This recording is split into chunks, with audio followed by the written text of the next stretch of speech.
Hello, gorgeous souls.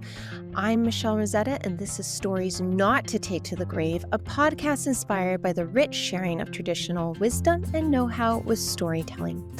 I believe the remedy our communities deeply require for health and well-being is rooted in our own authentic and unedited tales.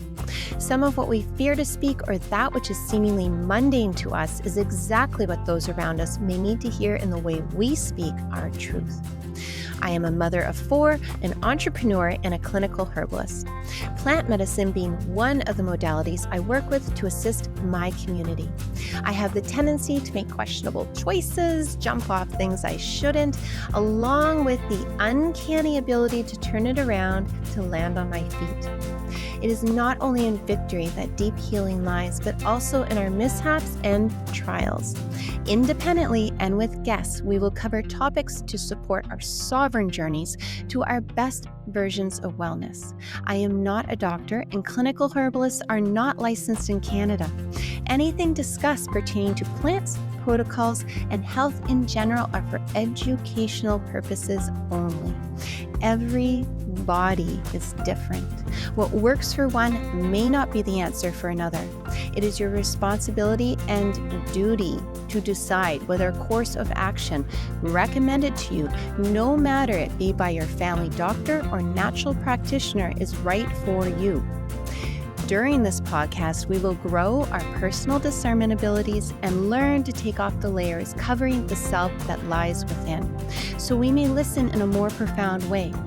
So, let's roll up our proverbial sleeves, start digging, and get down and dirty with everything that makes us already fabulous and on our way up.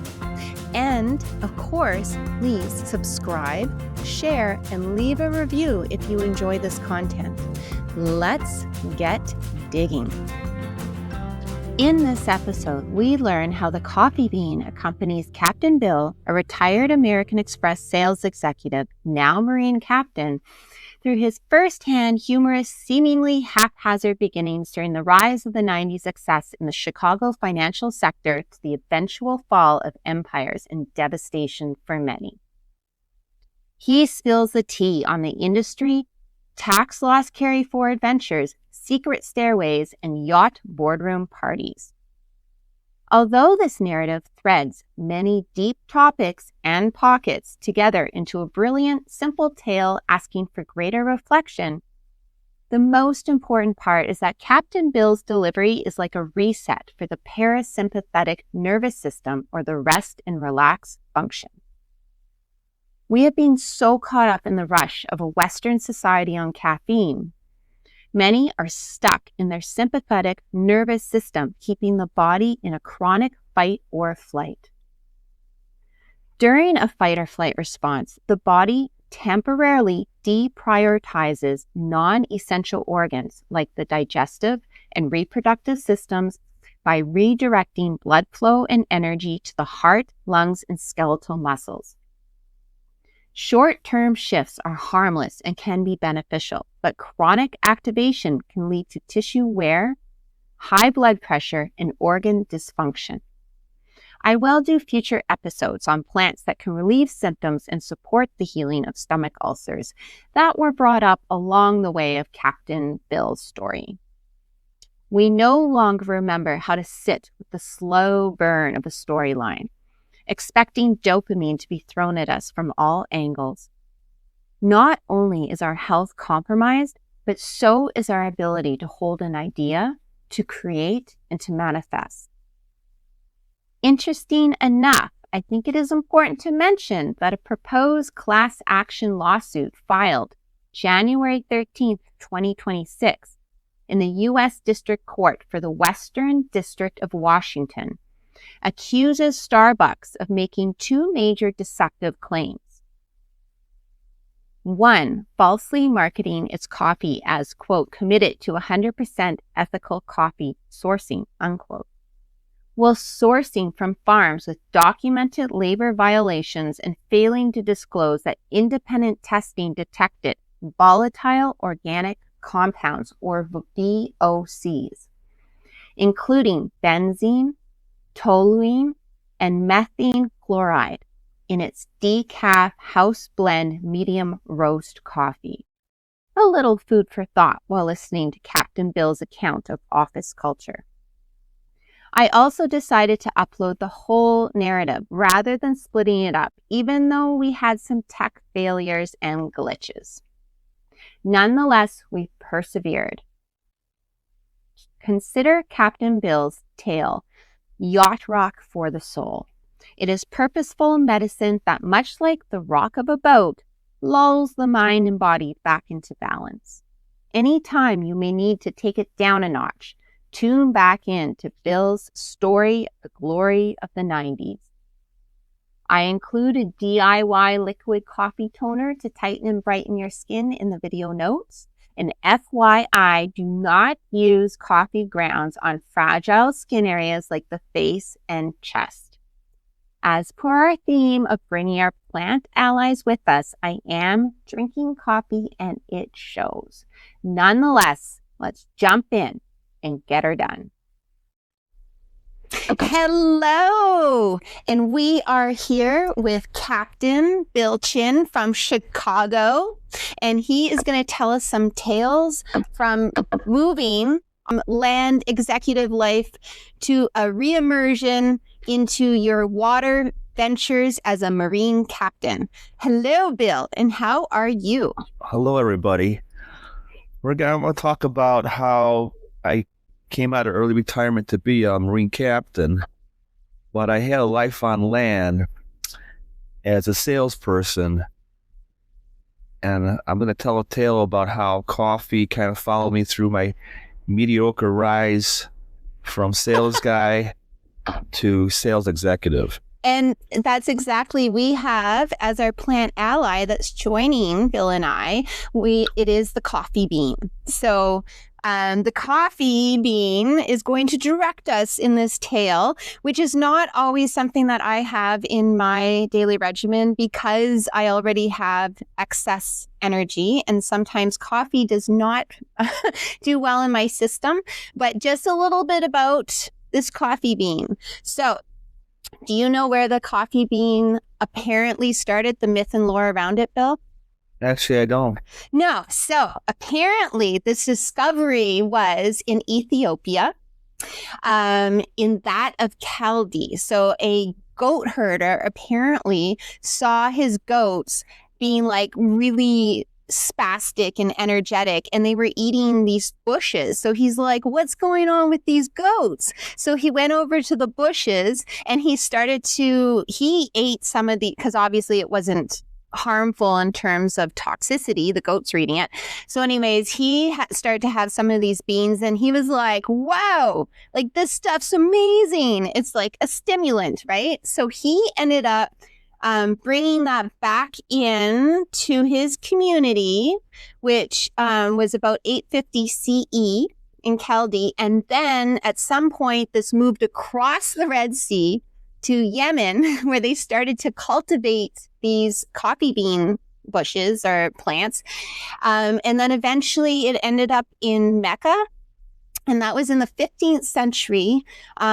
So also, and in Constantinople, which is now Istanbul. And then all of a sudden, all of these coffee houses raised up from the soil, attracting people to discuss political topics and educational things and play chess and backgammon. And even at one point, coffee houses were being subjugated to closure due to creating all of this political and radical conversation. But as we know today, the coffee house was not exiled, and it's prolific throughout our culture. And that apparently is where it began. And then just a few notes on coffee, and it's not my expertise because if someone were having issues maybe with bowels, I would suggest coffee in the morning because it actually creates increases peristalsis. So that means the movement of colon. A movement of the colon. So it's makes you constipated? No, it can reduce. It used in the right limits, it can temporarily reduce constipation because it triggers peristalsis in the colon. So that's the movement of the colon. So we do know in our collective, there are many that have their 1 cup of coffee in the morning so that they remain regular. To keep themselves regular. Okay, I didn't realize that benefit. Yeah, without the necessary dietary fiber, which is really what we should be looking at.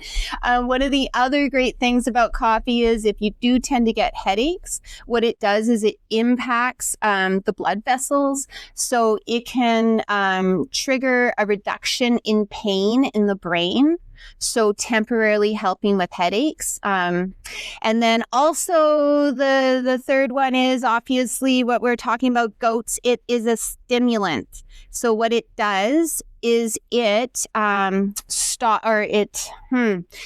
stops the rest and relax. So your parasympathetic nervous system. So it overrides that. And what it does is it triggers your sympathetic nervous system, your fight or flight. So we know that can offer some, all-nighter type of things. Oh, this is the other cool point, Bill. And then we're going to get onto your story. Actually, the coffee, before it started the whole coffee house things, it was Sufi monks that started drinking coffee so they could stay up for all night prayers. But so, and anyhow, so it is a stimulant. And we do know though, right, with that, your medicine is always within the dose. So if you are drinking too much, it will exacerbate the way your digestive system works. One of those reasons, it's a bitter. So that's the other, it creates secretions, helps your digestive system. But if it's too much, it's not going to be healthy for that. And we also know if you're already dealing with sleep issues and stress, again, it's going to increase those issues. And then the other great things about coffee is it has high antioxidants, super rich in the ones we need for anti-inflammatory. And also it helps with cardiovascular, and it has been proven to show to diabetes. Again, I would not suggest this is for doubles and triples and, your iced coffee with vanilla flavoring on top. I would suggest that that amount of milk and sugar is probably going to void the positive impacts of bitters. Right. Just coffee, black coffee, which I actually don't. I prefer cream with my coffee.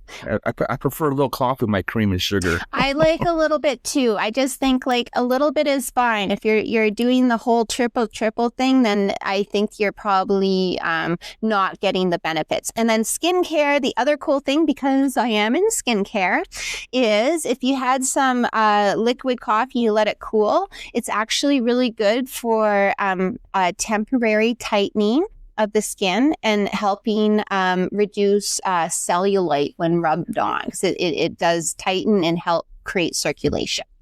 So that is our coffee bean. I'm not sure how I have to sit and be quiet through this because I want to hear your tale. I'm a little concerned that it's going to make me jumpy, but that's okay. And also, I have changed up my aesthetic for you, Bill, because we are going to put ourselves in one of your yachts on the water. I am ready for some sun and some good tales. And without further ado, Bill, take it away. Okay, so there is a coffee connection to the sales position because that's really the drug of choice of any sales department. So I started my business career in marketing. So consequently, I was having a lot of sales jobs. So one of my first early on sales jobs were with small companies. And one in particular, when I was hired, I introduced to the sales force the bullpen, which is an open area where we have desks and we gotta make phone calls all day long. So I noticed the first day that the company did offer a coffee machine for the sales force.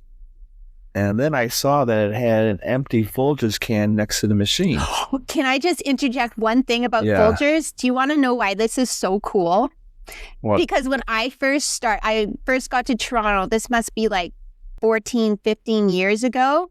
I was at a little market on Wilson Avenue, and the guy who brought Folgers into Canada walked up to my booth, let me know that, and then he said, "I like what you're doing, kid. Keep going." So that's so funny to have a Folgers plug in here. But please keep going, Bill. Yeah, it just sticks in my mind. 'Cause you recognize the Folger can with the red, and I'm inquiring, and they're like, "Well, this company is so cheap that they provided us with a coffee maker, but no coffee." So what we do in the sales department is that every day, the sales guys will put their loose change into the Folgers can, and have so much time goes by, and we have enough money in the Folgers can, we would have somebody go out, one of the sales guys, to the grocery store to pick up another can. So that's how we got through the sales day, was drinking coffee, which we've had to pay for ourselves. So that's a small company I started out when I was a young sales guy. As time goes on, I'm trying to find a bigger company. Small companies has drawbacks. They're cheap. They don't have a lot of money. So I interviewed and got another job for a mid-sized company. And the first one was selling fasteners and nuts and bolts. Then I progressed and I started selling electronic equipment, scientific equipment, mid-sized company. So I noticed when I went from a small company, we always had to pay for our own coffee. Go to a mid-sized company, I thought it was so great that they would actually buy the Folgers can cup of coffee. Still drinking Folgers. This sounds like this is your executive rise through the coffee ladder. Well, this got a coffee theme because in every sales department, coffee is the common denominator. That's how we keep talking and not falling asleep. So a mid-sized company, scientific equipment, and it was nice that they provided coffee, but they were still real cheap, and they weren't paying really high salaries. So I'm going to go into how I got my final job. I'm just kind of skipping over. Okay, definitely, but please put in the details about sitting at your desk and getting the phone call. Okay, you want that part? Oh, yeah, okay. That's so good. It's so like the Matrix, Bill. It's like you were going through the Matrix haphazardly. Okay, I love it. So I'm working for this mid-sized company making scientific equipment. I won't worry with the details. But I mean, it's interesting because it was very scientific. Worked with brilliant scientists, specifically X-ray fluorescence, where we X-ray metals, and this company's forefront on X-ray fluorescence that could actually analyze metals and detect the metal inside with just an X-ray. There's never been done before early 90's. But even so, that they had this great technology, they were still a cheap company, so they weren't really paying a high salary. And give you an example of how small companies keep their employees a slave. They put me on salary. We agreed to a certain salary, which was just mediocre at the time. And then they're scheduling my hours, and I'm adding it up, and I go, well, the schedule you have me for is 55 hours a week. I goes, oh yeah, Bill, you're on salary, so nobody here works 40-hour weeks. I'm like, what? Yeah, and you're expected to work like every third Saturday. And what time did you have to be in? Did you show up on time? Yeah, and the small company, they had the time. Everyone's key card is timed, and if you were 2 minutes late, you would get written up 2 minutes, and had to start at 8. And that's right. That's what I said. You're scheduling me for, a 9.5 hour day. I was, oh yeah, Bill, that's how we do it here. All right. So I did this for a bunch of years. And finally I said, you know what? I gotta find a better job. So for a whole year, I was sending out resumes And at the time, I'll date myself, was monster.com was the first and foremost company, a website for finding a job. Everybody in the country used monster.com. So I had a bunch of had my resume on there. And for over a year, I would make it a point to send like 5 to 10 resumes out every week.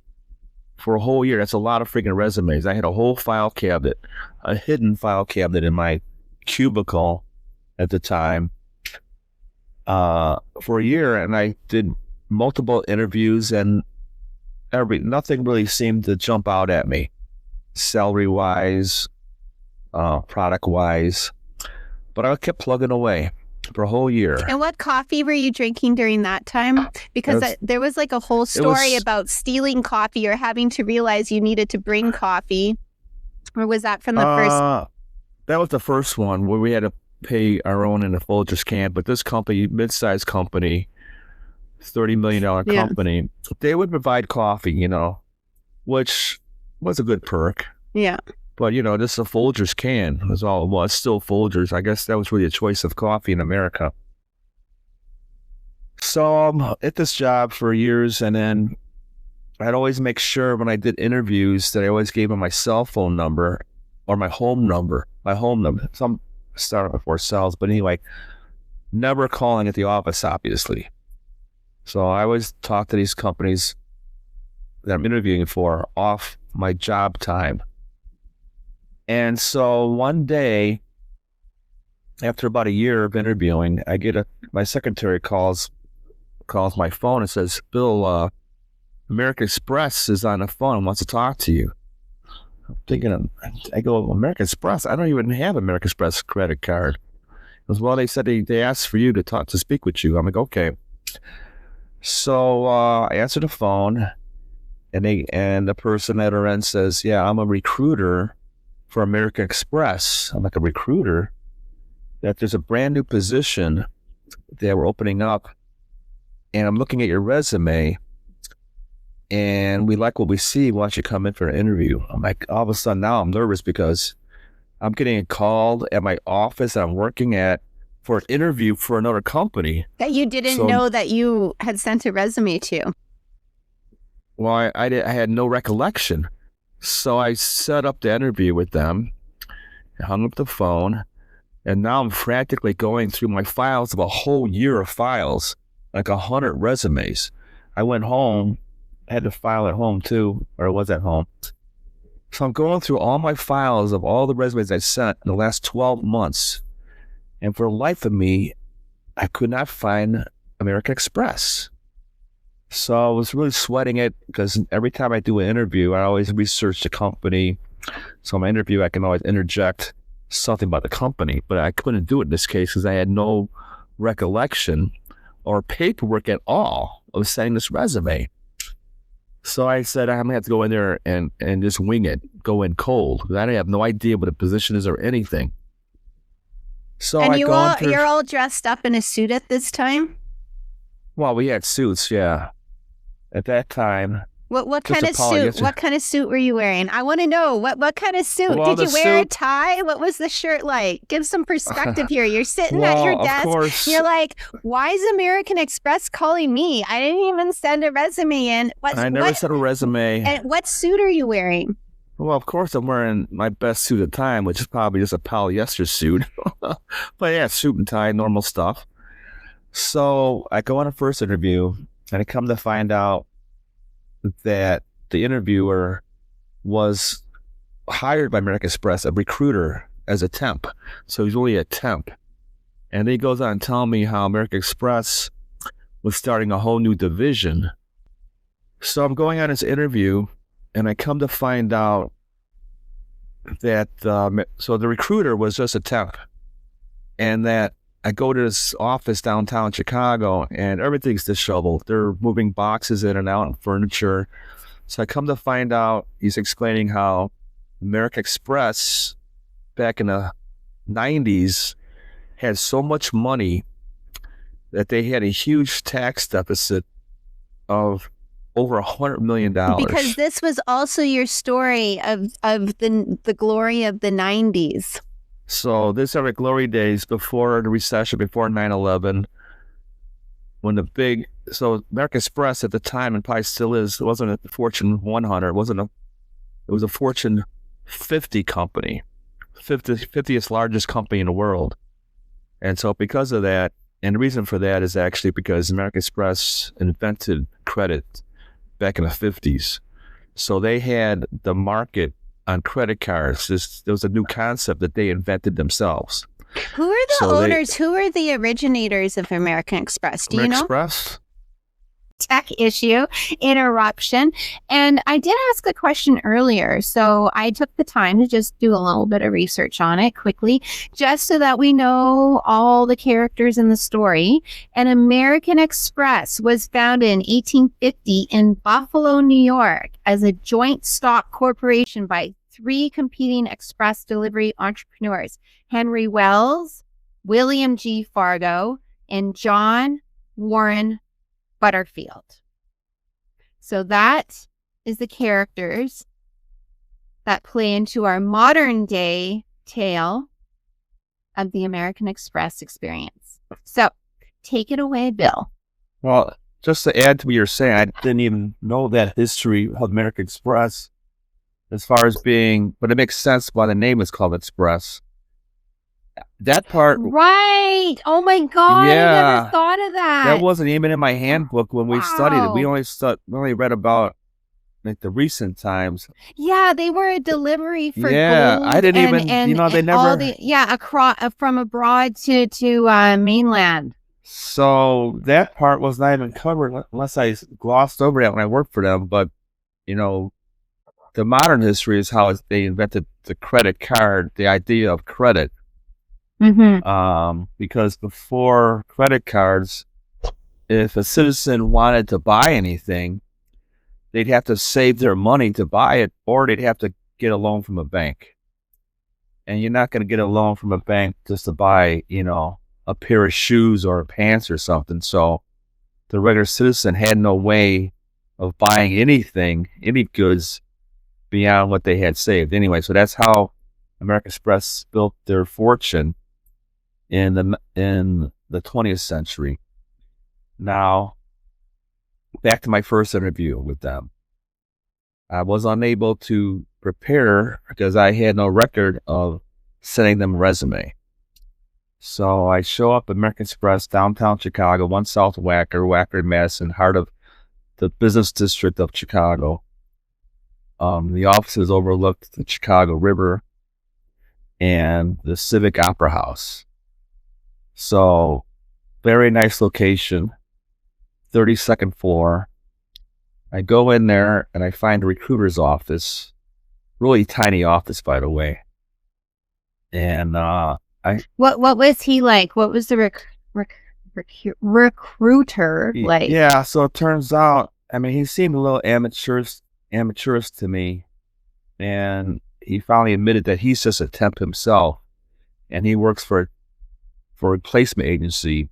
Mm-hmm. And he got the call from American Express that they want to recruit a bunch of employees. And he was tasked with to find a sales manager. And he goes on to explain that they were going to enter the accounting world, and they needed a salesperson to develop a sales force. And the division was called American Express Tax and Business Services. And they found Mr. Bill Chin's resume out of how did this happen? Did you ask yourself? Did you ask him? How did this happen that I don't remember applying to you, and now I'm having an interview and I don't even recall? Did you? That's just a very good point. So, going in the interview cold, I didn't want to say that right off the bat that I misplaced my notes because I couldn't research the position. So I want to just get through the preliminary interview of all the requirements and my skill level to achieve their plan of developing a sales force and program, all from scratch.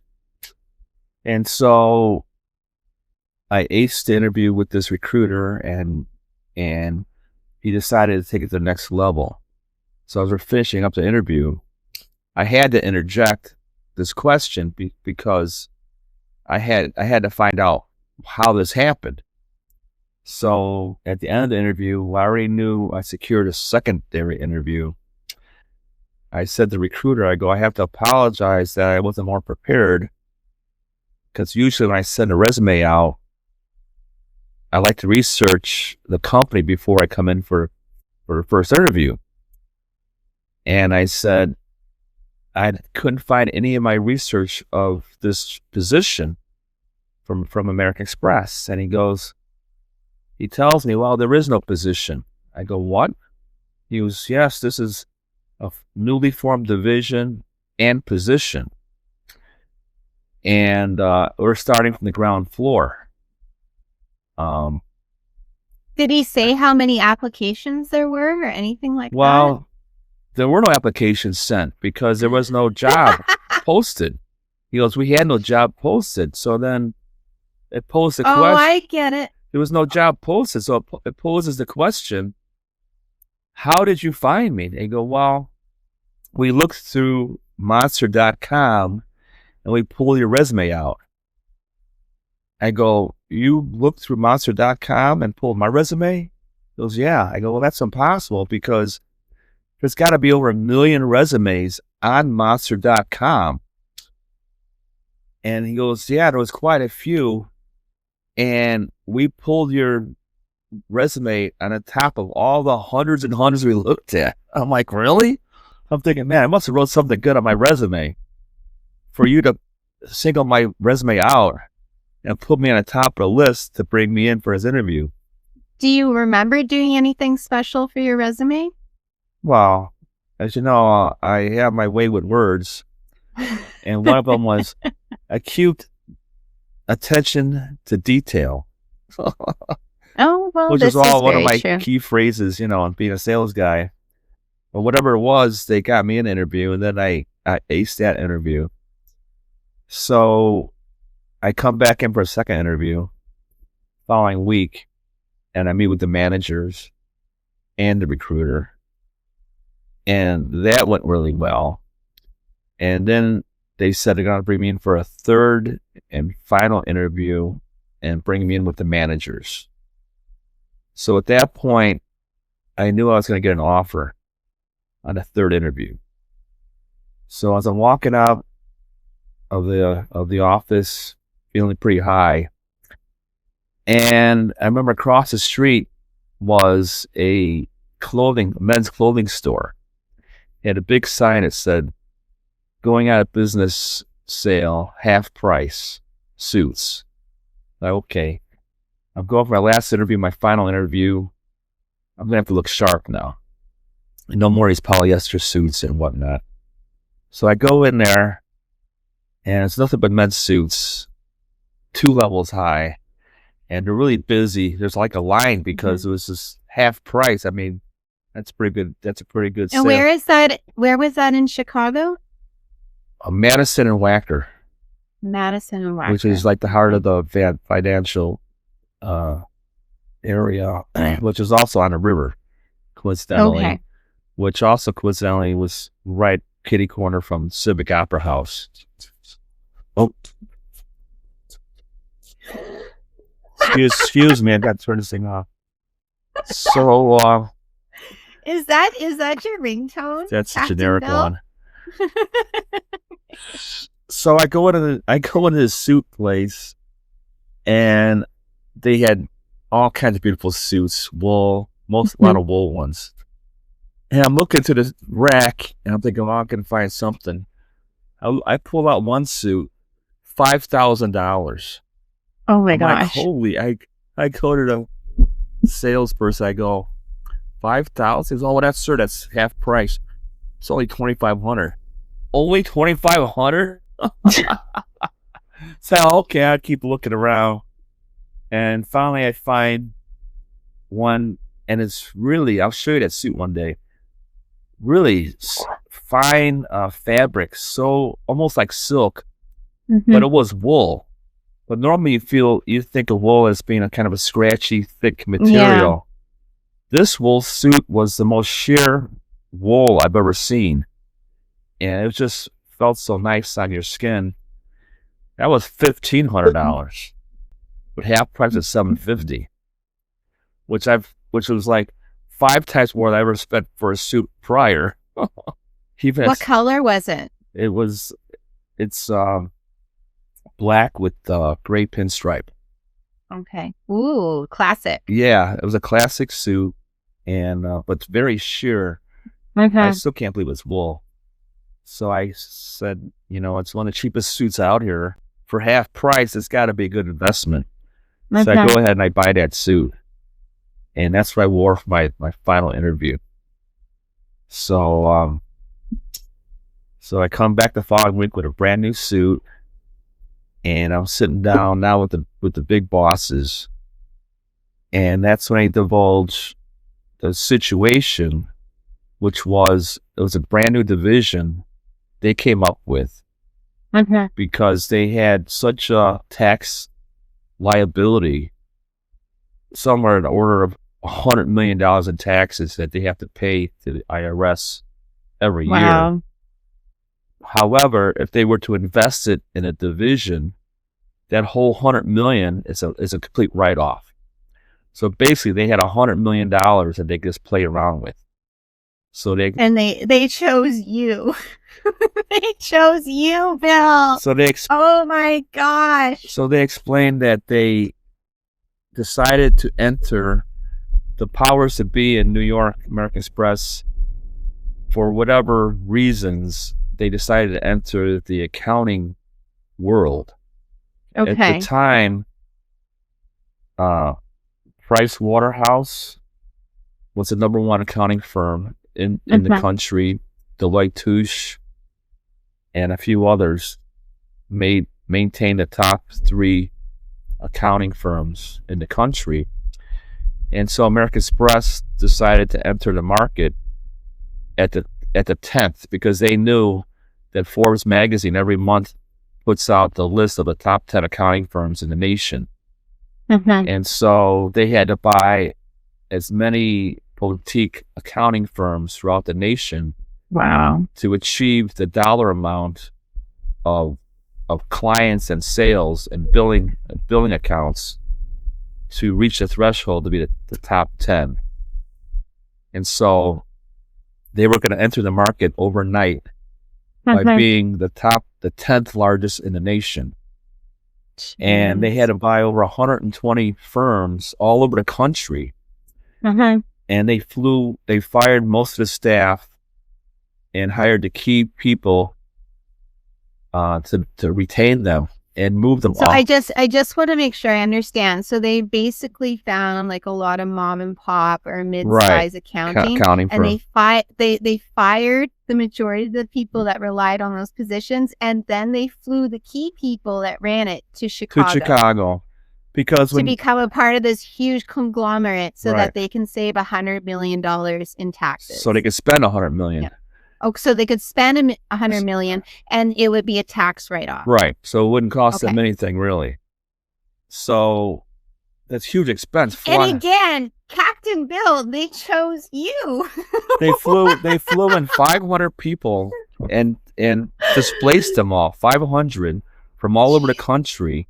Had to move them at their own expense, to move them to Chicago.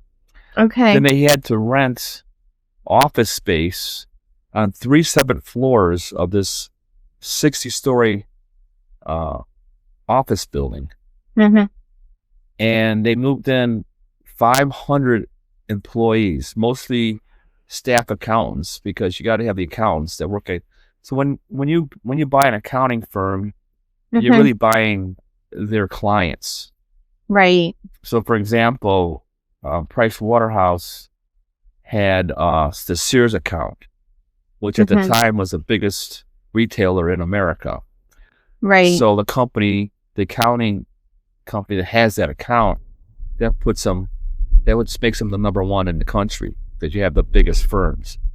But if you have a lot of smaller firms, a lot of smaller clients, it all adds up dollar-wise. So they moved them all to Chicago, and they were going to enter as a 10th largest accounting firm. So I'm like, that's interesting. And they said, we wanted you to start this division of a sales force. Now, accounting firms traditionally, there's no sales. They don't really call on accounts. They usually acquire them. And when a company's sold, then the account goes with them. But they wanted to build a force where I would be actively searching out companies to join our accounting that we could overtake. Right. To overtake. So in other words, it was a brand new division that they were talking about. And that's why the position wasn't even advertised, because it was all on the cuff. And they said they liked the way my resume read and how I explained that I've gone to professional sales schools. My past companies would send me off, and we would spend like 2 weeks in this training session with other professional salespersons. Acquiring. That's the word I wanted. They were acquiring the small and mid-size. Right. So the end of the third interview, I knew I had the job. We're going to start talking money. So the big boss asked me what my current salary was. So I told him a number, my salary.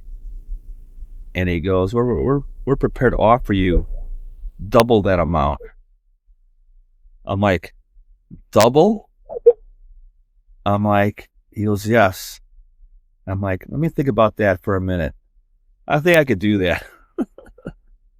And then this position. Nothing like playing hardball. Bill. Yeah, double. I mean, come on. So then I'm talking, so it's a salaried position, but since I'm in sales, I'm expecting commissions. Oh yeah, you'll still get commission. And so originally it was 5%, but as the years went by, I negotiated to 10%, double my commission rate. But even at 5%, or whatever sales I bring in was a pretty hefty amount. And so with that, I was made a firm offer, and I had the job. So I always have a trick when I get a new company. I tell them that, well, first off, I need to give my company a 2-week notice. But then I said that, because I'm such a valued employee, I want to give them 4 weeks. And they go, yes. So there's not, 4 weeks. So I want to plan a vacation before I start this new company. And of course, I knew they were going to be agreeable because they were still setting up the offices. The 500 employees, they haven't even arrived yet. And everything was just in shambles. Yeah, there wasn't and they still got to yeah. put in offices and cubicles. I mean, they were still building cubicles on each floor. So there was time. And where was this location? Was this the one that was across from the suit store? Yeah, one south Wacker, right in a corner. Okay. And so that's what we did. We agreed to start in 1 month, and I'd be working to start the sales force. And I just want to know, like, the aesthetic of the offices. What was the color of was it carpet and white cubicles, or what was the aesthetic? It was all mishmash, because the first year they came in, they just had to get whatever office space they could. Okay. And they needed 3 whole floors. That's 500 people.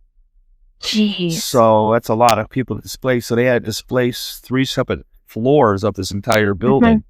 And but they weren't consecutive. They were all separated by many floors. Okay. And yeah, there was no design, because we're using the existing motif of each what was prior to that.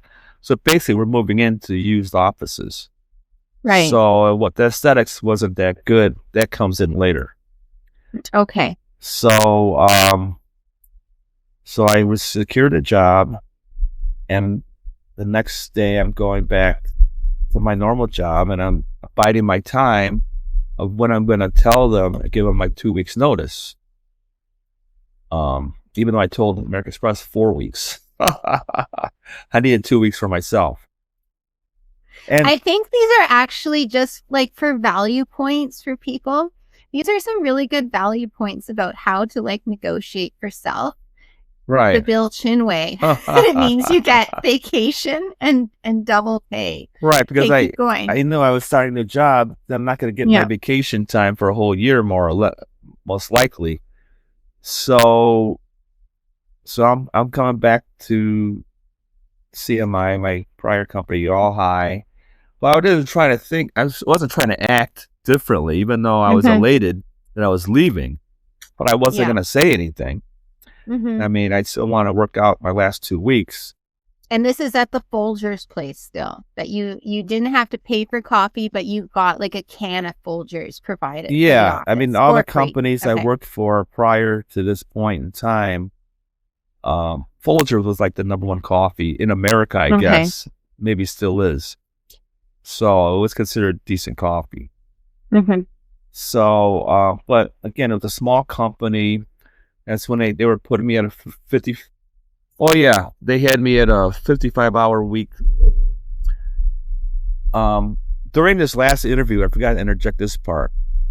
They're asking me, we sell the celery at double plus 5% commission, and then the manager asked me, well, what hours did I want? You're asking me what kind of hours I want? He goes, well, I go, well, I normally start my company I'm working for now at 8 o'clock in the morning. And he goes, well, just so you know, here at American Express, the secretaries don't even show up until 9. And the bosses don't even show up until 10. That's hilarious. I'm like, well, I'll just come here at 8. He goes, well, you can do whatever you want, Bill. You know, you're a sales manager. So, okay, so I made my hours at 8. 8 a.m. And so that's that. So I go back to work the next couple of days, and I'm kind of skating through the days, but I'm not being an ass about it. And then here's the funny part of this little side note of the story. For whatever reason, I had a question to talk to the manager of American Express, some silly question I had that wasn't of any consequence. But I thought to myself, you know, I'm going to, at my lunch break, at my desk, at my cubicle at CMI, on my own lunch break while I'm eating at my desk, I'm going to make a phone call and make a phone call to American Express. I've never ever called another company from the company I'm working at, but I already had to offer. So during my own lunch break at my desk. Were papers signed at this point in time? Had you signed off on your contract? Yeah, the third interview, Okay. right. So everything was written out, had a firm offer in my hand, and even the start time. So I call up, and I wasn't even being loud or being anything specific. I kind of kept the conversation kind of generic. And then I hang up, and then the company snitched. Now, when you work for a small company, everybody sucks up to the owners because, you know, they have that kind of control over people. The company snitch, he saw that I was eating at my desk. What did the company snitch look like? What was he like? First off, he's a high school dropout. And he was a tall, good-looking guy, kind of like a Marine, short, blonde hair. But because he was a high school dropout, he was lucky to even have the job he had. Some kind of assistant. So, I mean, everybody else is pretty much a degreed position. So that's why it kind of, not to put anybody down, but whether that made him a snitch or not, but he was. 6 foot tall guy. And when I hung up the phone, because we have cubicles that are 4 feet high, I hung up the phone. He stands up, like to the side, behind my little wall. I go, Patrick, what the fuck? Where'd you come from? What was he wearing? Do you remember what he was wearing? Well, he wasn't a manager, so he's just wearing, I think he was working in it, maybe even in the warehouse. Okay. And nothing in particular, but he makes a beeline for the vice president's office. Oh, man. So I go, and we all know he's a snitch. You know certain people in a company, small companies, that there's things you just can't discuss or talk to because he's the snitch. And he's like spying. He's like a double spy. But at this point, I didn't really care. But he goes right into the vice president's office. I'm like, that ain't going to be good. What do I care? So it's the kind of people that they are with small companies, and their small mentality. So evidently he realized I was talking to a recruiter. Mm-hmm. Just based on that, at the end of the day, and they made me work until like 6 o'clock, like we always do. People knock up at 5, at 6. Mm-hmm. He calls me into the office, vice president. He's like, Bill, your services are no longer required here. I'm like, really? I go, just like that. He goes, just like that. And I go, okay, fine. There's nothing else to be said. Mm-hmm. But that's how many days was this into your 2 weeks? Just a couple days.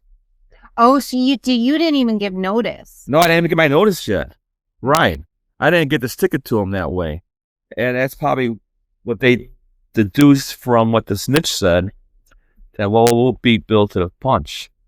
But what he didn't realize is that I was going to hold their feet to the fire, and I went right to unemployment. Because I was just fired for no actual excuse. Just that my service no longer required.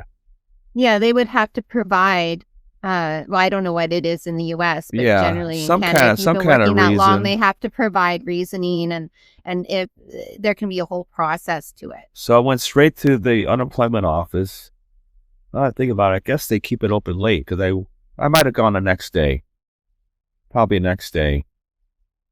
And so I'm in the unemployment office, give them all the information, what happened. They go, okay, well, we need the number of the company and this vice president that fired you. So I did that, and I stepped out of the office. I could look through the window, and it was a lady, and she's like, I can hear her kind of saying, really? Is that right? Well, that's no grounds. What did the lady look like? Was she like? She was like, I don't know, in her 30s. Okay. White girl. And she kept shaking her head. And I go back, she calls me back in there. I go back in there. I go, well, so do I qualify? She goes, yeah, you qualify. Well, what was he saying? It doesn't really matter. You qualify. So whatever he was saying, I don't know what he was trying to badmouth me or something, but whatever he said, it was no grounds to be fired. And so I claimed unemployment. So I double dipped for a while in that respect. So fast forward, I start the job, and we go into the first board meeting. And all the managers are in there, and we're on a speakerphone with New York, the headquarters, and they reiterate on how they had a tax deficit, and they had to spend this money, otherwise they had to pay it all in taxes, and how now they were going to be the 10th largest firm in the country. And then the president of American Express goes on and say that accounting did a 5-year projection for this division, and they decided to call it American Express Tax and Business Services. Is it TM'd? No, we just no. I couldn't tell if it was a TM at the end or not. What do you mean TM? I didn't know if they trademarked it or not. Anyways, Tax and Business Services. Right. So that was our logo. That's how we would say it, the whole sentence.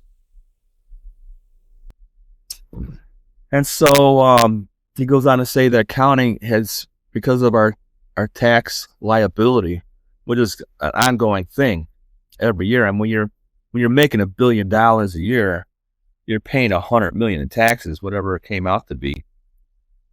And so this meeting with just the managers, the president or vice president tells us accounting has done a 5-year projection. And because of our tax liability, they want this division, tax and business services, to quote, hemorrhage money for the next 5 years. So you were brought on as the manager of the sales force that was meant to hemorrhage money for the next 5 years. For at least 5 years. Because they projected, they already knew our tax liability for 5 years. And so did you feel like stressed or less stressed at this point? So did you? How did you wrap your mind around that? What were you thinking in the moment sitting at the board table? Let me back it up. The first week of going into my very first week. So as promised, I show up at the office at 8:00 in the morning. So I walk into my floor, which houses over 100 people, the entire floor. Offices on the outer rim of the building, of the floor, and then the center of it were all cubicles where the staff accountants and secretaries would sit. So over 100 people. I walk in at 8:00 in the morning, and it was pitch black. The entire floor is pitch black. So the first week, I had to go through and turn on every light on the entire floor. It would take me 10 minutes to walk around and flip. And at that point, do you remember, had they set up so it was still kind of like shambled cubicles put together, or did it have an aesthetic? What was the carpet like? Do you remember? It was all mismatched. Nothing was coordinated or anything, and it was all dated too. I mean, whoever had those offices for decades, so nothing was clean. And they brought in a lot of cubicles though, and they were rentals. So I remember some of the staffs, like the accountants, had to build their own cubicles and set up. And this is from the 90s, and they probably had 70s. They probably had right. Yeah. So the 90s mixed with the 70s. Yeah. So the first week they were still building cubicles, this and that. Okay. And most of the staff was in, because remember I spent the whole month away before they started. Where did you go? Where did I go? I can't remember. It was summertime, so I did something. Probably visited my sister or something in California, I'm sure. So you're hanging in California during your... Probably, yeah. hiatus. So I came back. And so the first week was like 8 o'clock. No one shows up until like 8:30, 8:45. Secretaries. So after the first week, I'm like, you know what? I'm not showing up until 9. And then we're leaving at no later than 5 and taking an hour lunch. So that's not even an 8-hour day. So I'm thinking that's a big freaking culture shock from being at 8 o'clock, staying until 6 o'clock, and sometimes 6:30, even 7. So the first week. What were you thinking, Bill? Because put us back in young Bill, prior to being Captain Bill. So this is young Bill, who just seems like he's had a golden goose fall in his lap. It was just... You're in the midst of the 90s corruption. It was surreal because the small companies treated you like shit, and I used to have a cubicle. Oh yeah, they assigned me an office. My very first week, they assigned me an office. I'm thinking, the most I ever had was a cubicle, and now I got my own. And he goes, and this is your secretary. This is your personal secretary. I mean, we had the main secretary, but then I had my own secretary, and would answer my phones. And then further culture shock is that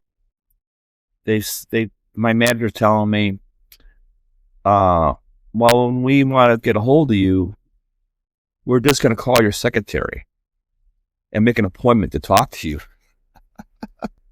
So I go from just being a guy in a cubicle where the vice would walk up to me, just start talking to me, to where now if my bosses want to talk to me, they got to call my secretary and make an appointment to talk to me or see me.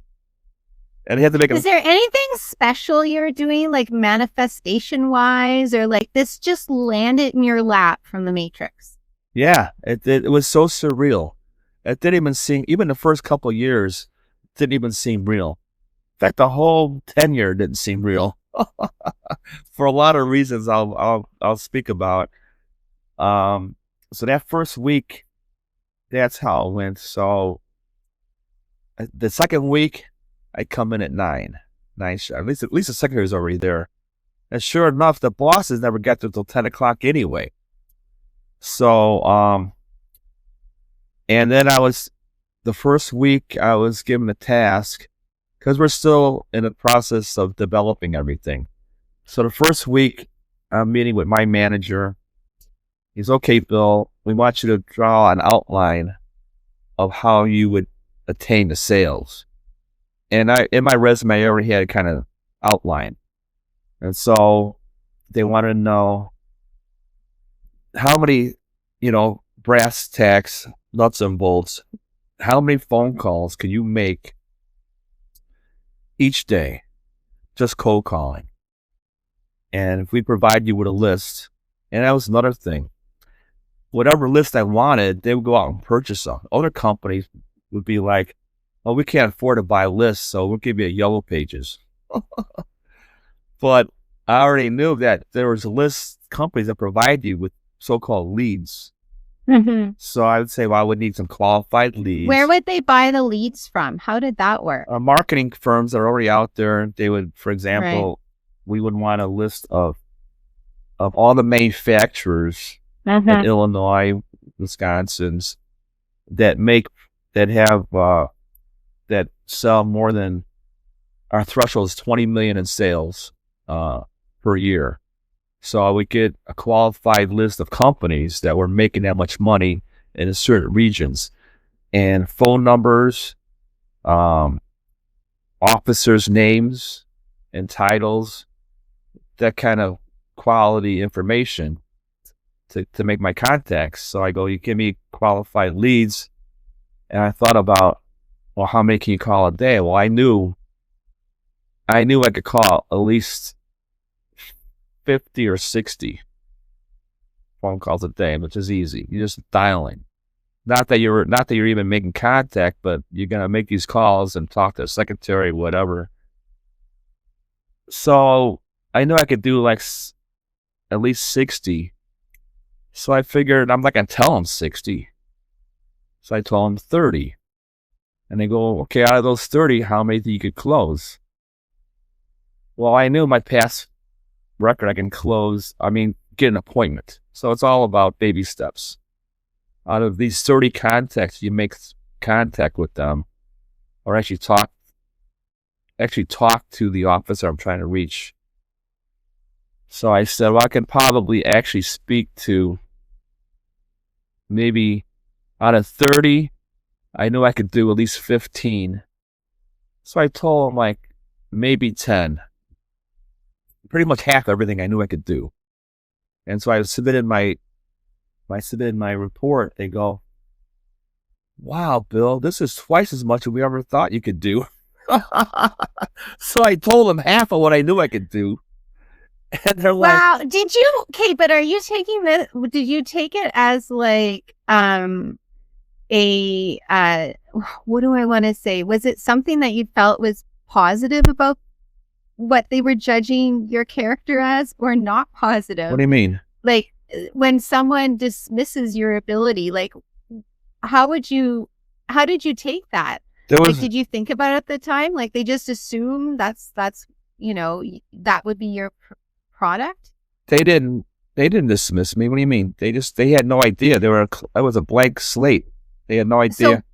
But I'm just saying, like, is this because they either judged that you would only be able to do so much, or they have no experience in this? They had no experience because they had no experience. They had no idea.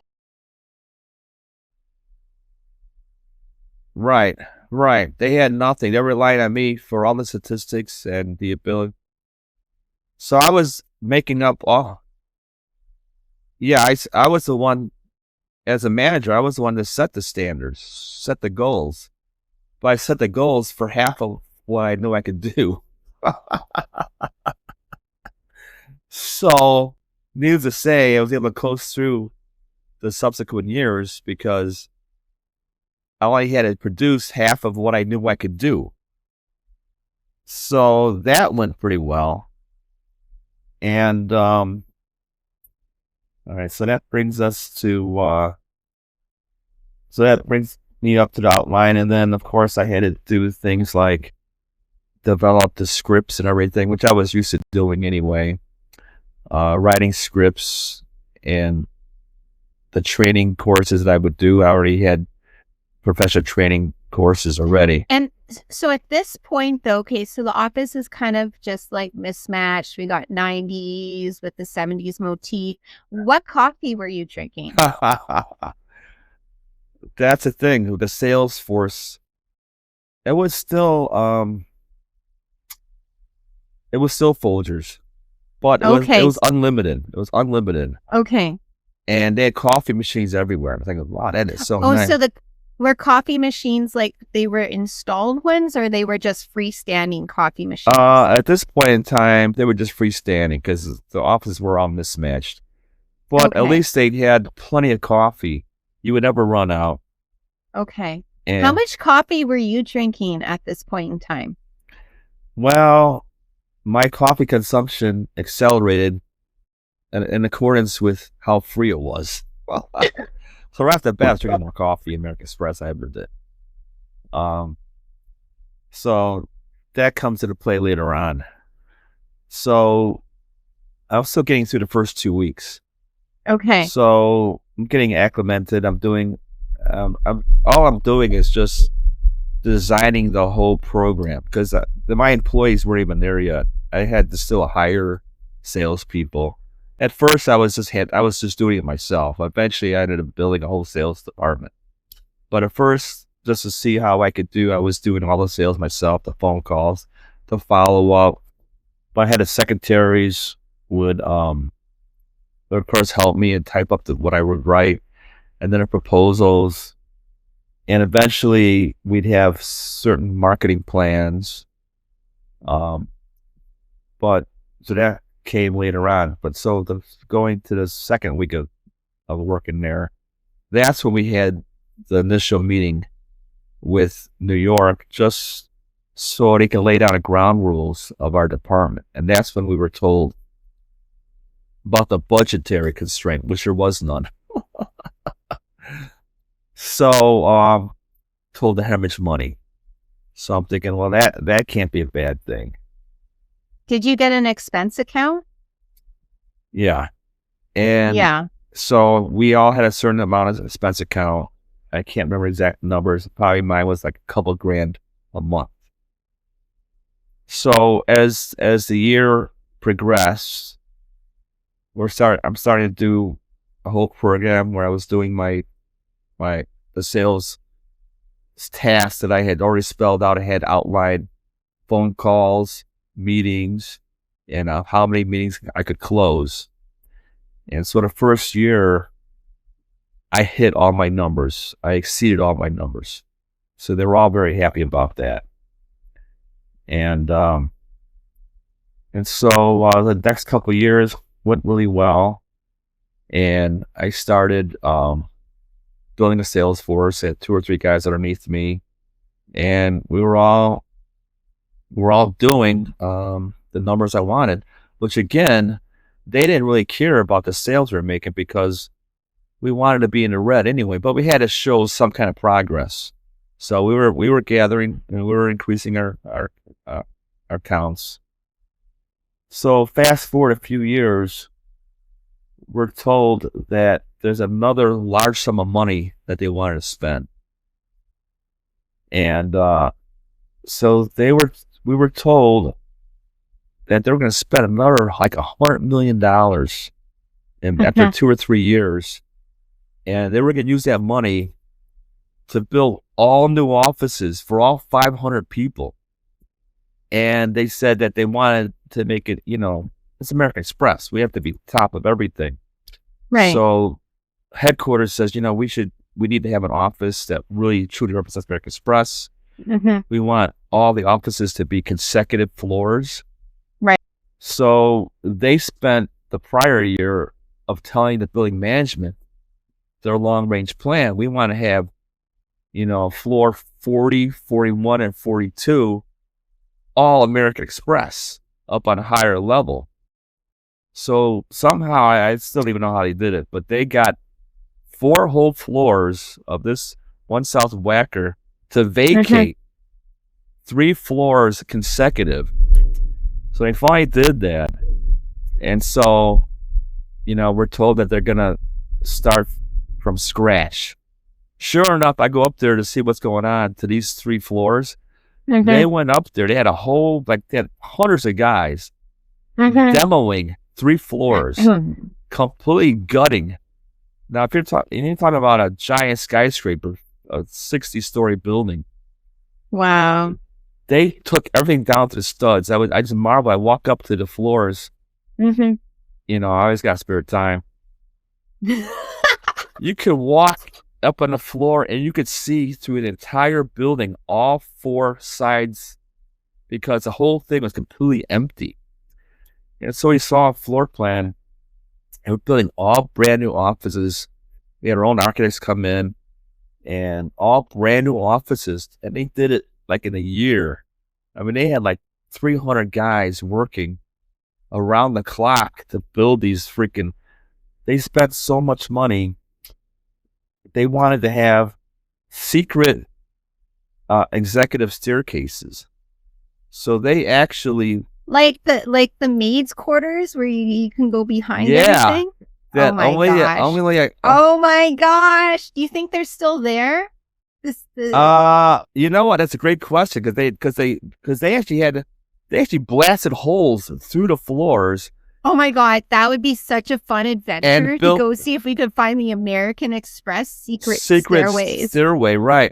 So the executives, we can go from floor to floor without ever having to go out in the main office, because otherwise you have to take the elevator or the public stairs. You executive, you can't be walking around and with the public. So we had our own keys. God forbid to go in these private staircases, so we could pop up on any floor we wanted to. Oh my God, unannounced. I could pop up on 40, 41, 42, and not have to go through the elevator. Oh yeah, so when they built the offices, they had the elevators keyed to where you can only go to the 40th floor where reception was at. So nobody can go on a 41st, 42nd floor except executives. So my key pass, I can get up any floor I want, but nobody else could. Everybody else has to get up to the 40th floor where it says American Express. And was it a physical key at that time? At that time, the new invention was proximity keys. That was brand new at the time. Okay. So it's funny, all its executives have put executive key in our back pocket, and then the keypad by the door. So all us executives would walk up to the door, we'd turn around and put our butt against. That's how we would open the doors, with our butts, because we put our keys in our butts. And so yeah, secret stairways and butt keys. Okay. Yeah, so it's crazy that we had a secret staircase that they had to actually blast a hole. You can imagine it's an office building. Yeah. They're putting a hole through the floor and building their own staircases inside. So I'm watching all the construction over the year. So finally, the new offices are built. And now I finally get an outer office, because prior I had office, but I was in an inner office. So all I could do is look out into the hallway. I had no windows outwards, and my windows was into the hallway. So I just kept my drapes closed, but I feel like I'm in a prison cell. So the new office I have an outer office now. Okay. And a little side note, how much extra money they spent. So prior to this, we would have board meetings, every week. There'd be 4 board meetings for 4 different divisions. So every day was a different board meeting. Because I was in sales, I was at the board meeting every week. I attended every board meeting for accounting, marketing, even for the law division, because I'd sell all their services. Right. So as a sales guy, I would be on an envelope of, I'd have a project for each division. And so I would meet with marketing, and we would come up with different brochures and whatnot. And I would have to go out and hire printers in the area. What was your favorite part about being in that industry? Was there anything that got you kind of stoked? Well, that's the total freedom and the respect, you know? I mean, I never had respect for these smaller companies. I mean, my bosses, there's no more pop-ins. I never had to worry about my higher-uppers coming in. For example, if they wanted to send me a note urgently, they could bypass my secretary, but they would slip a note underneath my desk, my door. And I see a note that I knew was something urgent, because they didn't even call my secretary. But they'd walk by my door and they'd give me a note.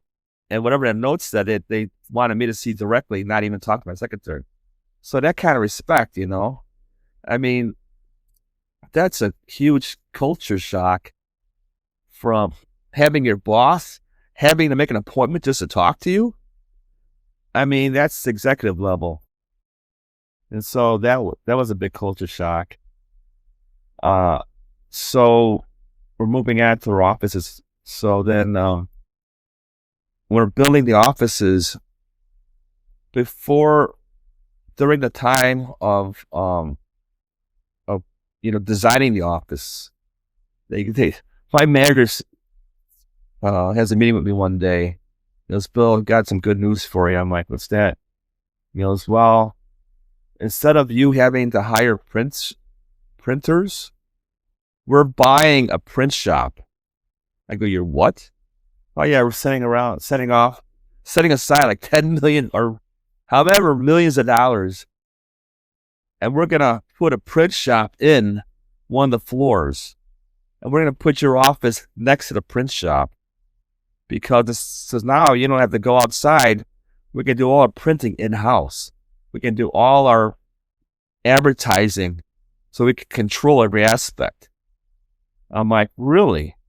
"And we're going to hire printers, and you're going to be the boss over those guys." So they're telling me about this printing machine. This was in, I don't know, 98, 99. They go, "This is the most advanced printing machine in the world." The thing was like 20 feet long. They had to put two offices together, separated, so they could fit this machine. The print shop was like the machine was over 20 feet long. And when it finally came in, the printers are showing me that, oh yeah, you can put any kind of stock in it, from paper to heavy cardboard. This machine will actually print both sides over. It'll also cut and fold these pieces of cardboard, whatever advertisement idea we come up with. This one machine will print on the cardboard, fold it, and cut it. Jesus. I'm like, holy cow. Did you guys ever do anything like fun with the machine? Did you ever do anything that, like, for your own type of... No. It was strictly business. But we did have a couple of projects that were kind of costly. We came up one year with a slogan. Now, mind you, I'm having these meetings. I'm not working in a vacuum, you know. I have meetings with all these different departments with my manager. So marketing was one of the big things, and we came up, and then accounting said that there was a new loophole in the manufacturing tax rebates. One was called manufacturing purchase credits, MPC. And so MPC, not NPC. Yeah, manufacturing purchase credits. It was unique to Illinois back in the 90s. Okay. And, you know, the tax laws change every year.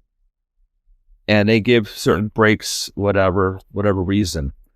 And so it turns out that if a company's not savvy and has an accounting firm to research all the tax breaks, they're ignorant to it because they change every year. And if you're not keeping up with the tax breaks, so we had a couple of years where these MPCs, and then the government's not going to send out flyers to companies. Hey, if you apply your paperwork this way, we're going to take off all your taxes. So the government, the state will give you these tax breaks, but they're not going to advertise that tax breaks are there. They're just going to give it out there. If you take advantage of it, you do. And if you don't, they'd rather you don't take advantage of these credits. But why did they do the credits in the beginning? Do you know why? Like if they don't want anyone to know about them, then why did certain companies were complaining and were asking for it.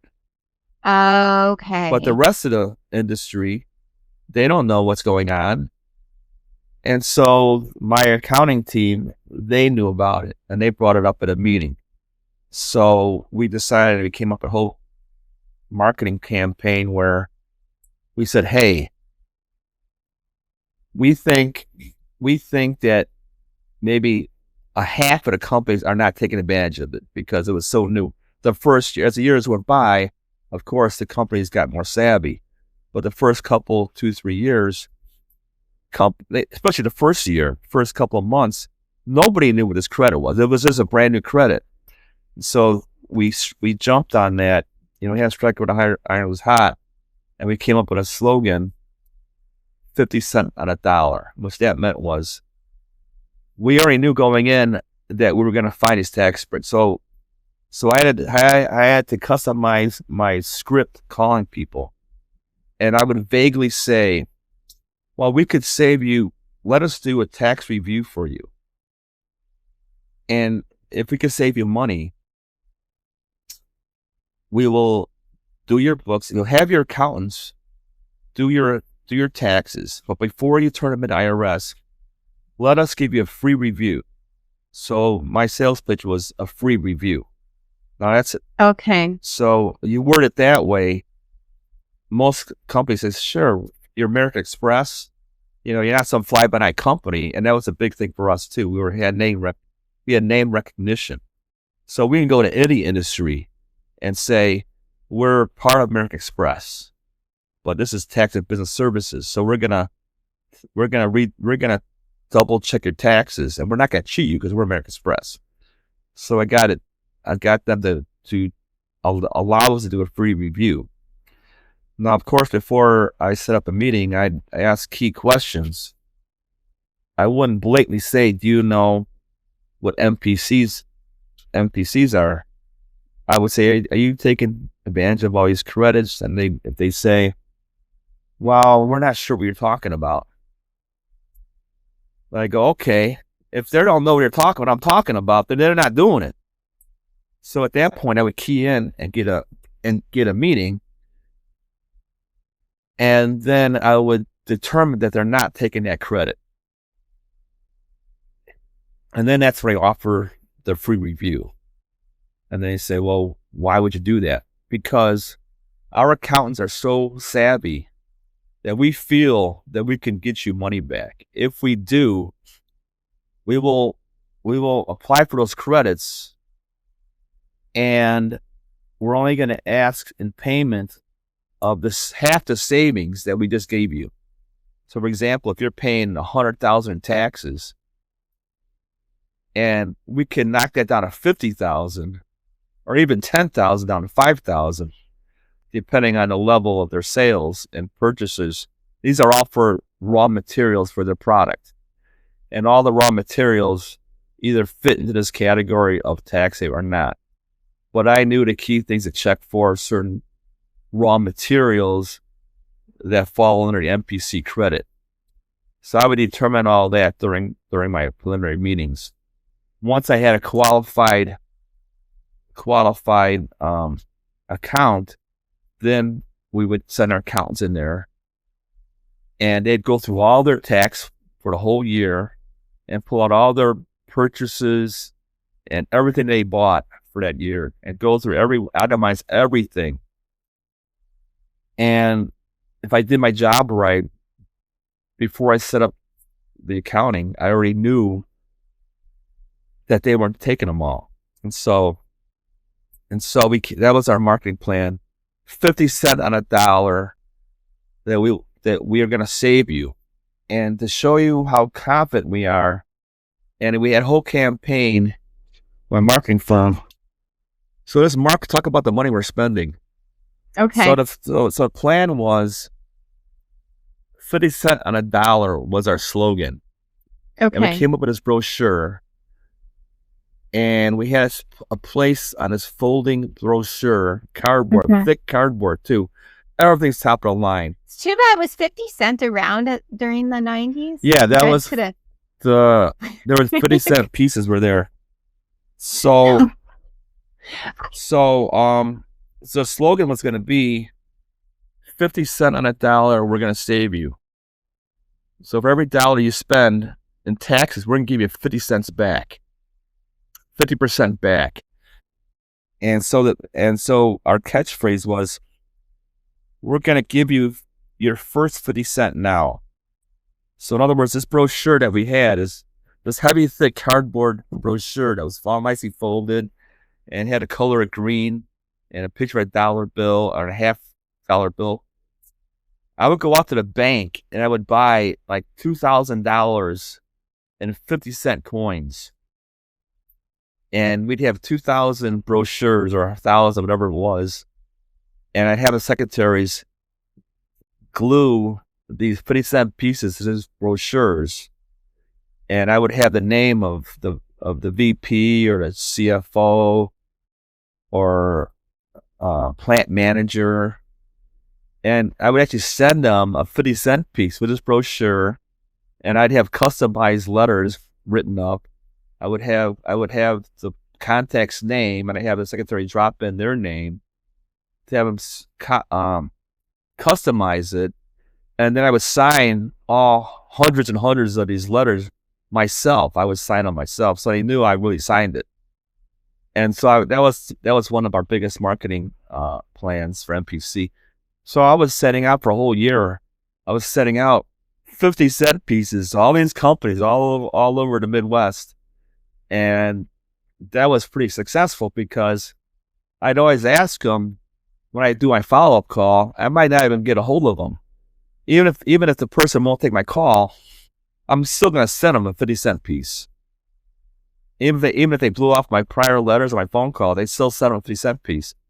And 8 out of 10 times, I get through, I go, I just want to know if the VP or chief CFO got the money I sent him. You sent our VP money? Yeah, I just want to talk to him and see if he received it. I feel like if there was some theme music, we really would have to have like 50-cent rapper in the back. I don't know when he did his debut, but or if this was in the same timeline, but yeah. So that's definitely my successful marketing campaign. That's amazing. And the amazing part was we did all in-house. These brochures were we conceived of it. The marketing department came up with the idea. The marketing department came up with the design. I approved everything. Gave it to the print shop. They got the cardboard stock, the color. I think I have the brochure somewhere.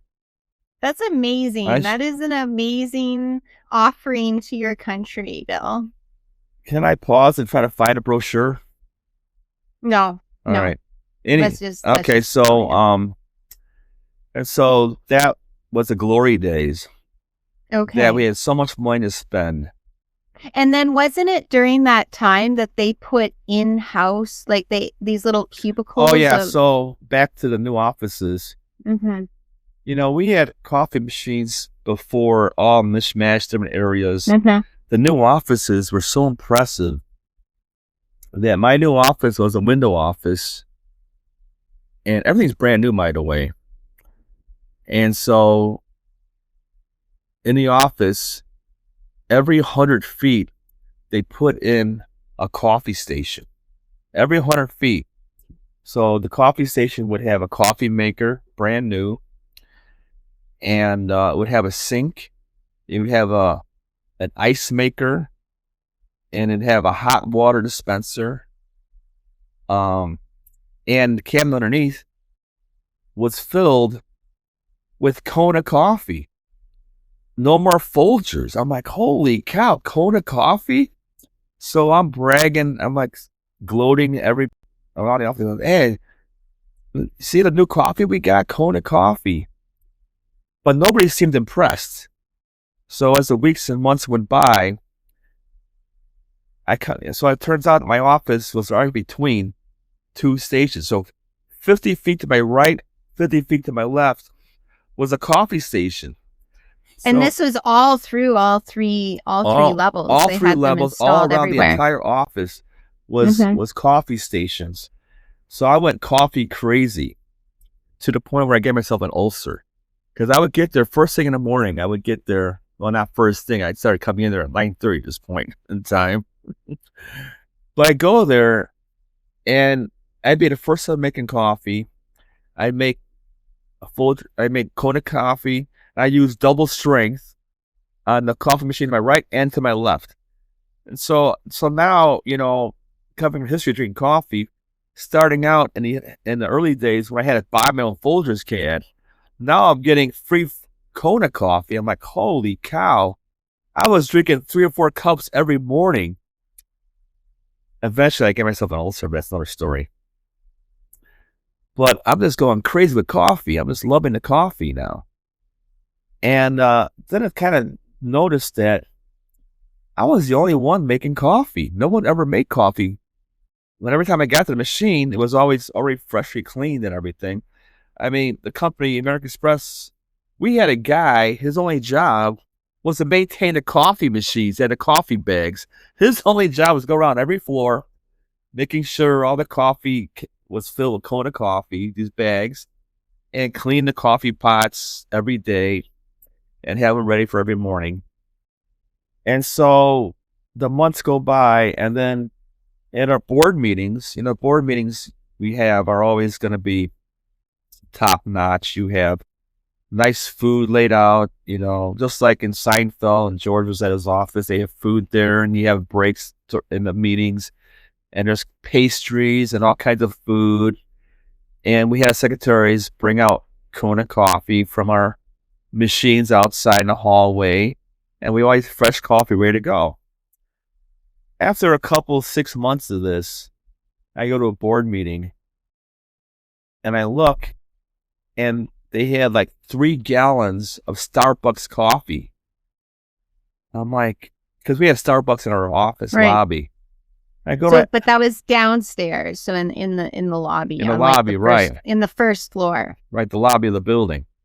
Right. But now all of a sudden, after 6 months, I see the board meeting is using Starbucks coffee. And I go to my manager, I go, what's with the Starbucks coffee? I go, we're getting Kona coffee now from headquarters, from Express. And my manager goes, well, we've been getting a lot of complaints about the coffee. I go, complaints? What do you mean complaints? People just can't stomach the Kona coffee. They have to have Starbucks. They have to have Starbucks coffee? He goes, oh yeah, it's better than a Kona coffee. I'm like, a Kona coffee is just fine for me. So then after that board meeting, all the board meetings, we didn't even use our Kona coffee. We were buying gallons Starbucks. So I go, what the hell? That's crazy. So I did some investigation. I'm walking around all the offices now. And you're peeking in the cuticles. The cubicles. I'm peeking in people's cubicles. My own secretary. All the secretaries. My secretaries. I go to my secretary. I look. She's drinking Starbucks coffee. And I go, honey, we're getting Kona coffee now. That's really good coffee. He goes, Bill. And you said it like that, honey. Honey, we got Kona coffee. Is that how you said it, Bill? Be honest. I'm sure I used her. This is the glory 90s. I used her name. I can't remember what her name was now. What was she like? What was your secretary? I had one for years. I had this old lady. I think she must have been grandfathered by one of the companies. Yeah. Sweet old lady, but she was pretty old and heavy set. And then when she left, I had a bunch of temporary secretaries. If I hired one, a young college girl, but several secretaries. And she goes to me, the young one says, This is the younger one. She's like, oh, I can't drink that Kona coffee. I have to have Starbucks. I mean, I have to stop thinking. I make 10 times more money than you do. And you got money to buy Starbucks every morning? She goes, well, it's downstairs in our lobby. I go, well, I know. And sure enough, I walk through the whole office. Nobody's drinking a Kona coffee. I'm the everybody. 500 people. Free Kona coffee. 100 coffee stations around 3 floors, 3 levels. And everybody is drinking Starbucks coffee from downstairs. What did you think about that? Did you think about anything in regards to humanity at that point, or I'm thinking philosophically, or what? Just the amount of excess that we had back in the 90s in the American business. Right. But you got to remember, I worked for American Express. They weren't a Fortune 100 company. They were a Fortune 50 company. Right. Top 50 companies in the world. Mm-hmm. So, when you have a tax liability of $100 million, but you're making a lot of money. The secretaries are not top Fortune 50, and they were still buying Starbucks. But they're probably making more money than any other secretary around. Okay, fair enough. Our salaries were higher than anybody else's salary. Okay. Even our secretary's salary. Okay. Well, that's good. So everybody felt that they were being taken care of, and they were for the most part. Mm-hmm. And we have bonuses. I'll give you an example. Christmas bonuses. So I got paid, my salary, commission, and every Christmas to get bonuses. So I remember one. This is like a National Lampoon's Christmas Vacation type theme. So I had, I'll tell you a little side note. In my neighborhood, it turns out that one of the guys, and I tell you, I grew up in a blue collar neighborhood. So all my friends are blue collar guys. Mm-hmm. So they had a party one day when I first started American Express, and one of my friend's older brother, was at one of his parties, and he got his chest puffed up. He was a big time accountant, and he's bragging at this party with all the blue collar guys and people how he's a big shot, works downtown, got his own cubicle, and expense account, and not expense account, but just downtown salary and all that. And I go, really? I go, well, you work for American Express Tax and Business Services. I go, what a coincidence. That's where I work. And he goes, you do? And he goes, I go, yeah. He goes, where do you work? I work on this floor. He goes, I don't remember seeing your cubicle. I go, well, I don't have a cubicle. He goes, oh, you don't? Well, you must not be anybody. I'm like, okay, whatever. But you want to hang out one day, just, ask my secretary. And he's like, yeah, right, secretary. Real arrogant guy. But he's bragging to all his brother and all blue collar guys about what a hotshot he is. So a couple weeks go by, and all of a sudden, my secretary calls me, and he goes, there's a accountant, Peter, would like to speak with you. I go, Pete. I couldn't remember who he was. It was my buddy's brother. I go, send him in. Knock on the door. It was this little accountant. We had a queue. He's like, Bill? I'm like, yeah, I remember you. Come on in. He's like, oh, wow, you have your own office. I told you I had my own office. So he was a little braggart, okay? It turned out to be a real punk, and I won't go into details, but I'll tell you one punky thing he did. So now he's sucking up to me. He's coming up to my office all the time, wanting to hang out, and he wanted to have all the accountants know that he's hanging out with me in my office. And I didn't really at first, but what an ass he was. Mm-hmm. But as the years went by, I realized what an ass he was. And one thing that brought it home was that following Christmas. I feel like we're really spilling the tea right now. This is great. I love this. I'll give you a little more details than I told you before, I think. You're giving some good tea. Keep going. So Christmas time comes, and my manager hands me an envelope, and it had 6 or 7 $50 bonus checks in one envelope. I had like 7 of them. Right. And so I go, oh, that's cool. Thank you very much. Nice little Christmas bonus. So I'm walking around the offices later on, and Pete's out there bragging, and he's got a check for $50 from an envelope, and he's bragging to all the accountants out there. See how good I am. I have a bonus check. Poor Pete. I know. And he goes, hey, Bill, I got a bonus check. And I go, really? I go, just one? I open up my envelope, and I showed him 7. His smile went upside down. But I don't know how he expected to be bragging to me. He's trying to brag to me that he got a bonus check. I got 7. I'm sure we could unpack that a little bit more. But I am okay. So you did your research, realized everyone was on Starbucks. Yeah, and that from then on, all the board meetings was only Starbucks coffee. I'm thinking, what a waste. What happened to Kona then? Just nobody used just the sat installations. There. And that guy continued to get paid. Yeah, and the guy with the coffee guy had nothing to do. He had nothing to do. His whole job, the coffee pots weren't even dirty because nobody was even using the Kona coffees. So so we're there, and then how was this experience with American Express wrapped up for you? Like what went from, so you're in the glory days in the 90s. A couple more points on the glory days was hang on, where were we? The budget. I had one more point.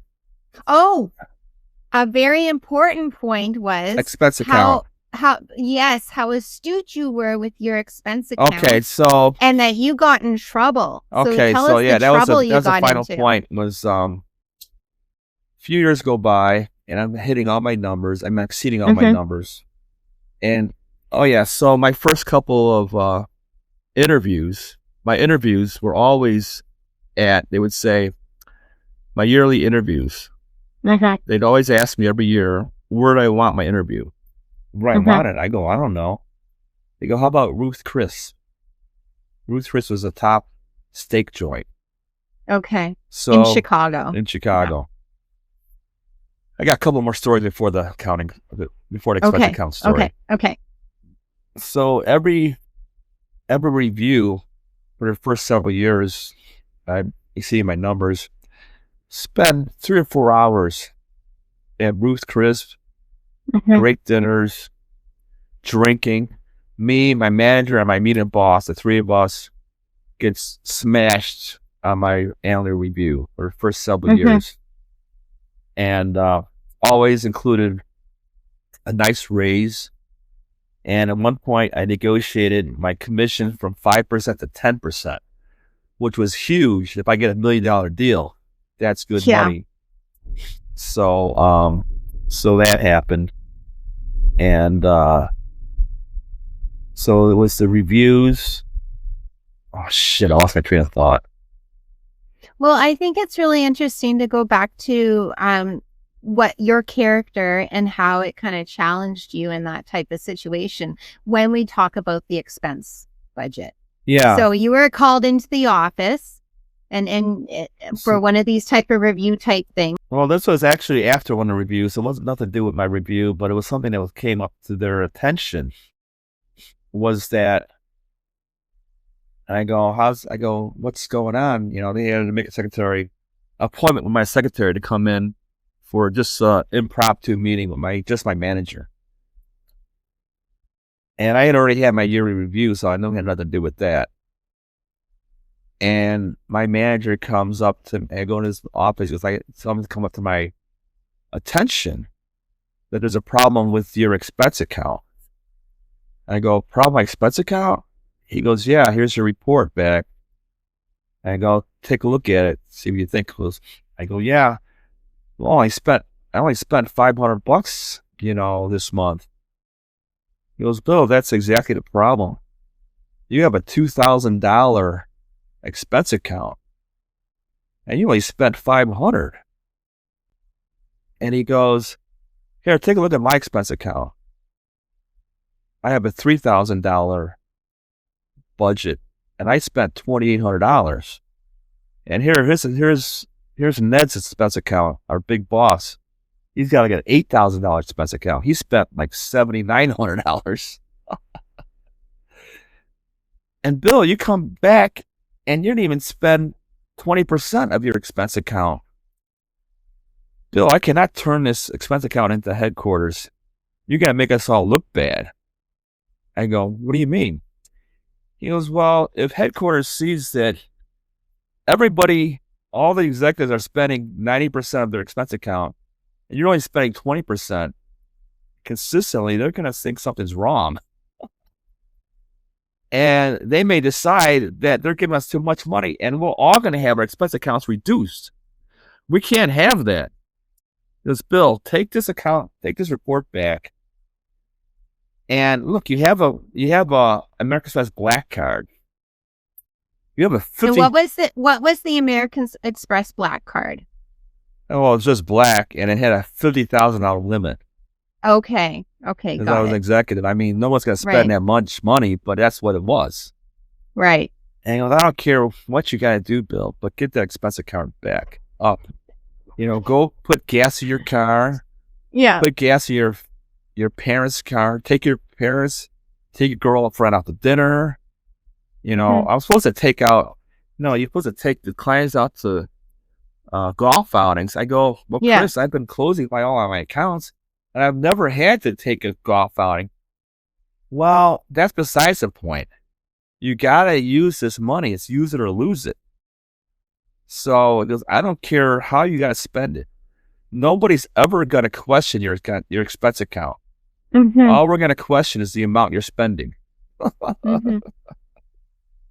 So then what did you do? What did you go spend it on? I took my parents out to dinner. I filled up their gas tank. I filled up my friends' gas tanks. I took myself out. I don't know. I had to be things, entertainment related. Yeah. But that's what I did. And never again did I spend less than my fully allotted amount. That's amazing. Okay. So let's bring it around now to like where the success began to deteriorate, dissolve. Well, it has to do with 9/11 began the downfall. Mm-hmm.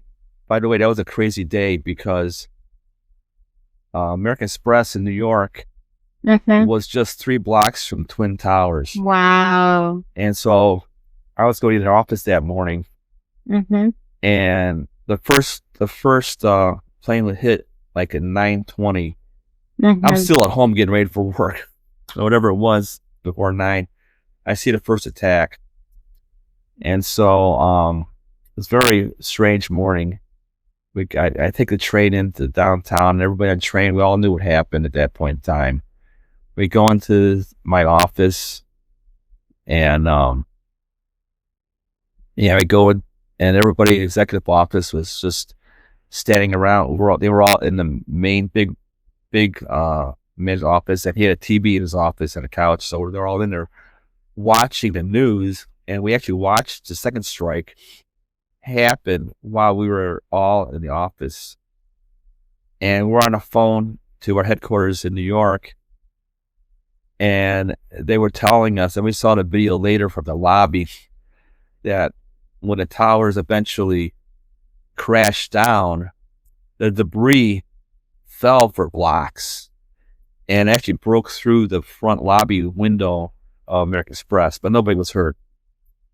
So that happened, and then at 10 o'clock, it was like at like 10:30 in Chicago, Homeland Security announced.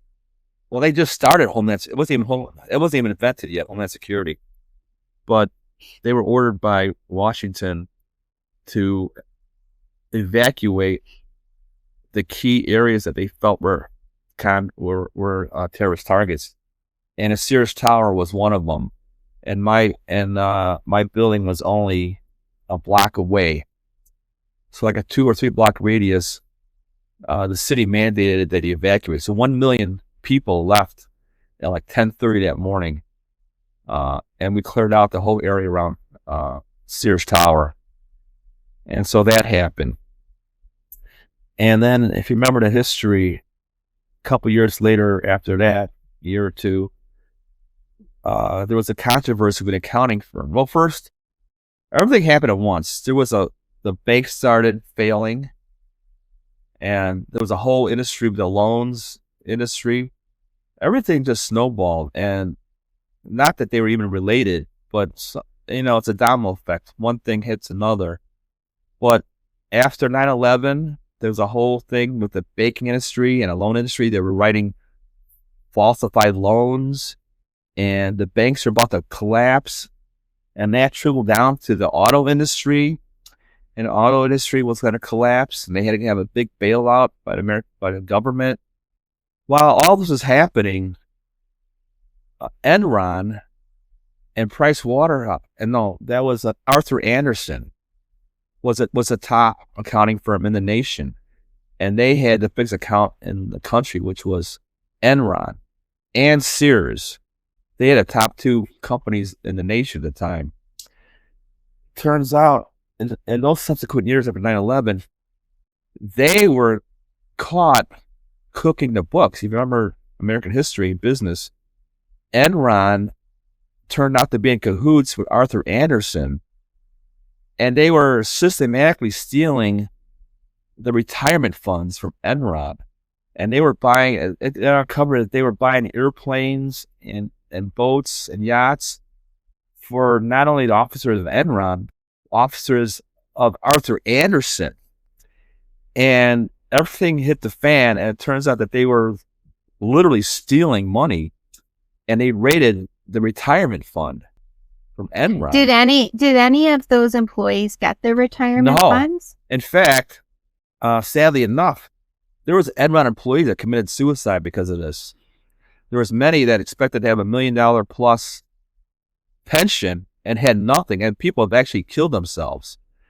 And so that happened, and turns out that Enron was defunct. They made him close down. The officers went to prison. Mm-hmm. And Arthur Andersen, they also were ordered to be defunct, and their officers went to prison. So all that happened, and that's what led to the Great Recession of the 2000s. So then, is that when what happened with the American Express accounting firm that you were head of? All accounting firms were under the microscope now, right? And we're all the free spending was over, right? And all the everything had to be accounted for now. Mm-hmm. But with the fall of Arthur Andersen, companies were all reluctant to change accounting firms at all. Mm-hmm. So I really couldn't do any more sales after that. Okay. And so after that those glory days are over now. So all that excess, but so the glory days weren't just for American Express, the auto industry, the baking industry, the loans. I mean, everybody was stealing in America business. Not that saying that we were stealing, because we had legitimate tax liabilities that we could offset. So as far as I know, we weren't doing anything illegal. We weren't cooking the books for any clients. We were just... You're being creative. But we were at American Express. For tax purposes. Yeah, but only because the parent company, credit card company, was and still is making money. I mean, there's a lot of money in credit. There's a tremendous amount of profit. It's all credit. It's all profit when you're selling credit. Yeah. There's no overall. There's no overhead. There's no product we're selling, just credit. So we don't even have any overhead. The only thing we're selling is credit. But being scrutinized very now. Interesting. So that's how it all ended. But the Kona. And then what? So and then how did that end up with early retirement? Well, I did have family money too. Yes. But I was able to squirrel away all the money I was making. and went into early retirement. Well, a lot had to do with my family money. Yeah. Which is But another no, story. like, for sure. And so then, what is your takeaway from this human experience? Have you ever pondered how Mr. Bill Chin ended up having this very first person experience with the glory days in the Chicago Excess and American Express? Like, have you ever sat with self? Such a disparity between the haves and have-nots. Right. That was the most eye-opening thing. I mean, here I am making multiple times the money, but so much little effort. I mean, I had my own expense account. I was able to drive and park my vehicle at executive parking lot. You know, walking around. So when I got promoted the last time, I got pushed up to an office with all the big bosses. I walk into that office, twice as big as my last office, with the window, cherry wood furniture. I mean, the whole 9 yards. I mean, it was just, the excess was just incredible. So it was surreal. Not even like I was working. And at that point, you know, I went from just being basically a slave, working for small companies, extra hours, with no extra pay. I was just lucky though that I fell into that position. But the excess, you would not, unless I could live that, I would not believe that kind of excess existed. Right. Because the amount of money they had, it was almost criminal to have that much money. Oh yeah. The point with my boat. So they knew I had a boat. And so I was able to convince the bosses to hold had board meetings. So I had board meetings for all the different divisions. Well, of all the divisions, the marketing division was considered a party division. The marketing boss was the party boss. So he would have already, a couple glory days stories, two more glory days stories before the Enron and all that. The board meetings, marketing would have them at a restaurant, and the Hancock Center of all things. I mean, Sears Tower had a great Mexican restaurant. He would buy like 4 pitchers. We'd have 12 people at the dinner table, lunch table, secretaries, 3 or 4 pitchers of margaritas. We'd come back sloshed after the marketing board meetings. Okay. So the marketing director, I convinced him to have them on my boat. The marketing meetings on my boat. And that was Blue Dream number 1, correct? Well, it was called the Chinese Junk at the time. The Chinese what? Junk, Junk, because that's the name of a Chinese boat, is Junk. So, okay, this boat was the Chinese Junk. Right. Well, you can't script that. That's hilarious. Okay, keep going. But this boat was kind of junky because it was an older boat. Now, mind you, I had that boat before American Express. Okay. So I didn't buy a Blue Dream yet. Okay. I bought the Blue Dream with American Express money, but prior to that, I had this older boat. Okay. It was still a boat. So I convinced them to have the board meetings on my boat, so I would get paid out of petty cash to charter my boat for the company. And of course, we all knock off at 11. Secretaries, everybody, 10 people. So we only work until 11 and then get food for the boat, hang out, go swimming. We all go swimming, and then leave for home after the boat. And then the best, here's the last and best glory day story was another board meeting. They decided to have an outing at Arlington Racetrack, which is a horse racing track. Right. Did I tell you the story? Remember this part? I don't remember this part, and so just go from So this is still during the glory days. So 12 people going to a racetrack for a board meeting. So they all take the train there, but I'm like, you know what? I'm going to drive my car. I got my car there. Okay. We have a What were whole. you driving at the time? What was that vehicle? I had a brand new 2004 Grand Jeep Cherokee, or Okay. 2007, whatever it was. I'm still driving that car now, actually. Well, But you also drank the Kona coffee because you saw Starbucks as success. So I think we're aware of your character. yeah, I wasn't buying. Yeah. I was not spending any money on coffee. No. No money No. on coffee. In fact, Okay, so you're I'm sure I took a bunch of Kona coffee packages home to my house. I mean, probably there was packages, and I mean, nobody was drinking them. So taking things home. Oh yeah. that was the packages. That was the packages of coffee that I was thinking about. So I the was ones sick. that you were stowing away to bring back. From Okay, you're right American about Express. that. You're right about that. And then you know what else I was stowing away with the new offices?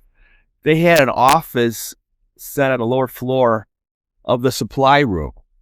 So of course I have the key. I have access to the supply room.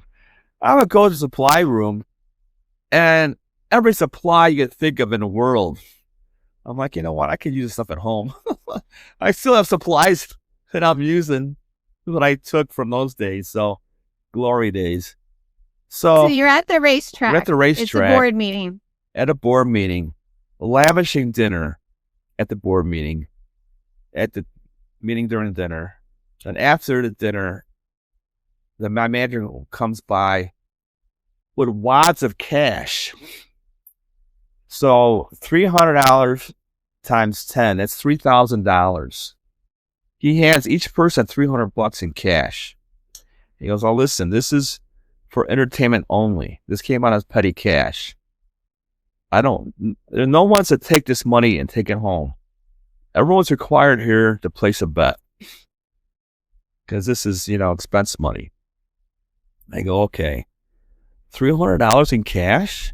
I'm like, "Okay." So I'm going through the program. Have you ever go to racetrack before? Yeah. So you have a program that tells you the horses, and they have a thing called a trifecta, perfecta, always kind of bet. So strategically, your best odds is going with the trifecta, perfecta,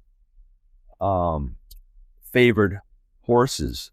So I'm filling them all out like I think I'm an expert. My manager, he's filling out his ticket for him. And I go, "Chris, you're picking all these long shots. Are you out of your mind?" He goes, "Well, this is my daughter's birthday. It has this number. My wife's birthday is this number. These are all my lucky numbers." I go, "But look at this one. It's like 20-1 odds. This is 30-1 odds. I mean, you got no chance." He goes, "Oh, well, they're lucky, my lucky numbers." I'm like, "All right, whatever." I'm going with all the favorite numbers stuff. I didn't win jack shit, nothing. $300 gone. He won though, right? All of a sudden, he's jumping up and down. I go, "What's going on?" Well, that long shot came in, 30-1 or whatever it was. And I go, "Holy shit, how much you weigh?" He goes, "I don't know yet." So I go up to the ticket booth with him, and I hand it to him, and the girl goes, "Oh, sir, I can't pay this out." I go, "What do you mean can't pay it out?" "Well, that's $8,000. And the IRS want to talk to you. Here's a receipt. Take it down to the IRS office." I didn't even know the racetrack has an IRS office, but they do. For anybody who wins more than $5,000, they want to talk to you. So I walked down there with them to the IRS office, looking at it. He goes, "Okay, that's a lot of money, sir. We're going to take the taxes out right now." So I hit the adding machine. It was, "Okay, your take is like 4,000. Like they take like 50% of his winnings. Wow. But still, 4,000 is better than nothing. Yeah, but still, that's interesting. Isn't that crazy? Yeah, it is a little crazy. But So the IRS he took took their $4,000 home. They took their money immediately. I think it was somewhere around 50% of his winnings. Right. But who's going to argue with $4,000? And he didn't even put out the initial $300 anyway. Yeah. So, so can you imagine? You're at work. Now you're at the racetrack, and now you're winning $4,000, and you're all on company time. Yeah. So that's the epitome of the good times that there are. But all good things must come to an end. And the whole Mm-hmm. country's and that's probably partly why the country was in such a bad shape, because we weren't the only ones taking advantage. I mean, and we weren't even Right. outright stealing, but there's companies. It turns out the loan Mm-hmm. industry, they were writing loans that they knew could never be paid back. And Right. how that scam worked, I learned later, was that these wholesale loan companies were writing these loans by the millions, Right. knowing that they could not ever collect on them. But in the Wow. beginning, nobody knew this was happening. Right. So, but the guys writing bad loans knew. So they started a secondary industry where they were offering wholesale, um, wholesale sales of loans, of Mm-hmm. blocks of loans, and they were having banks buy these for Mm-hmm. 50 cents on a dollar. So say there's $1 million in loans, I'll sell it to you for 500,000. Well, bank was going to jump on that, because even if most of them don't pay, they're still going to be close to $1 million, whatever it was. The What? math come Right. out. But the guys selling these loans, they knew that like 0% were going to ever pay off these loans. I mean, because they were giving loans to unqualified individuals, Mm-hmm. people that didn't even have jobs. They were giving loans to. So on paper, they outright lied on their forms, Mm-hmm. but nobody knew, and that's Right. why the whole banking industry collapsed, because there were so many millions of dollars in loans that never got paid Hey, and off. sorry, I'm ignorant. The baking? Banking. Banking. I thought you said baking. I was like, No, what are they baking? Anyways, banking. I banking got it. and loan companies. So that's why that Mm-hmm. collapsed, Right. and that probably in turn affected the auto industry, which I wasn't really sure how the auto industry got so Mm-hmm. behind. But I don't know if you remember the history of America, that they were actually talking about Ford, GM, all the major companies were on the Mm-hmm. verge of going Chapter 11, Mm-hmm. completely going under. And I think at that point though, we gotta end this one because you're gonna end up on a whole other Yeah, that's just a story. little extraneous part of the story, Um, so but then if all you were to intertwined. take one piece, it's very interesting how it's all intertwined, and I love it. I love it to bits. So if there was one piece of wisdom out of this particular experience of yours, Bill, to offer to anyone listening, what comes to mind? Excess is never good, Mm. because in the end, it bit everyone in the ass. And it hurt a lot of How many people. people lost their jobs? People committed Yeah. suicide. Um, Industries were ended, or should have been ended. Mm-hmm. The auto industry really should have ended, but but then I guess the good of it came was all new regulations came through, Right. and in the accounting industry, everybody was taught to tighten their belts, no more excess spending, and probably the tax write-offs. I'm sure the tax laws are all changed after that, Mm-hmm. because we were able to write off so much shit. We're writing off Right. everything we did. So is the business better now? Who's to say? But the days of Well, excess are over. I think it's a good perspective on the economy, though, especially because I think there's many of us who don't want to be stepping into socialism, so to speak. But I think, you Yeah, that's know, capitalism eh, gone crazy. well, that's It's a capitalism gone crazy. cautionary I tale. It's a cautionary tale, but I think it's also a good example of an economy based upon taking without reproach and exploitation versus an economy that is based upon reciprocal respect, care, and service. You can have free exchange of service and monetary value without control if it's based upon reciprocal respect, a view of humanity as everyone being, worthy, and service. So I think those are the two different economic viewpoints that you can take out of this. And obviously, exploitation ended up crashing everything. Yeah. In the end, Except, I guess American Express has been around since 1890 or whatever the hell it was, is still here. So long and short of it is, I stopped making my numbers. That Salesforce got laid off, and I eventually got laid off, let go. And the division only lasted a couple years after I left, and I found out that they were just bought up by another accounting firm, snapped up. Wow! So that's like full circle acquisition. So they became defunct. So it came and then they were acquired. Came and went, and the whole division went away. And then you become Captain Bill Chin, and you float away through the Chicago harbor on your yacht, saying, so that they ahoy to the excess of the 90s. I did make it through and I survived. I think that's an interesting thing though, Bill, because you had the ability to, you had a character that was aware of the excess and the expectations of your moral set, your core value set was so strong that even though you were put in the epitome of the lion's den, where you could have been spit up and spit out, shoot up and spit out, you still maintained a core value set that did allow you to head out in your voyage on the Blue Dream, leaving all of the 90s excess to implode upon itself. So you think my moral compass is still on a straight and narrow after seeing all that corruption? I think it can be sometimes too much on the straight. Like it didn't jade me that much. It didn't. It made me appreciate. Made me appreciate everything around me, and to know how terrible things could be and how great they could be too.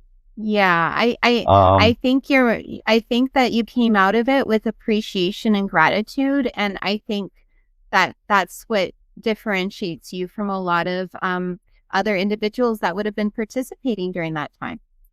Well, I have to credit my family, my father, my parents, because they did set me up.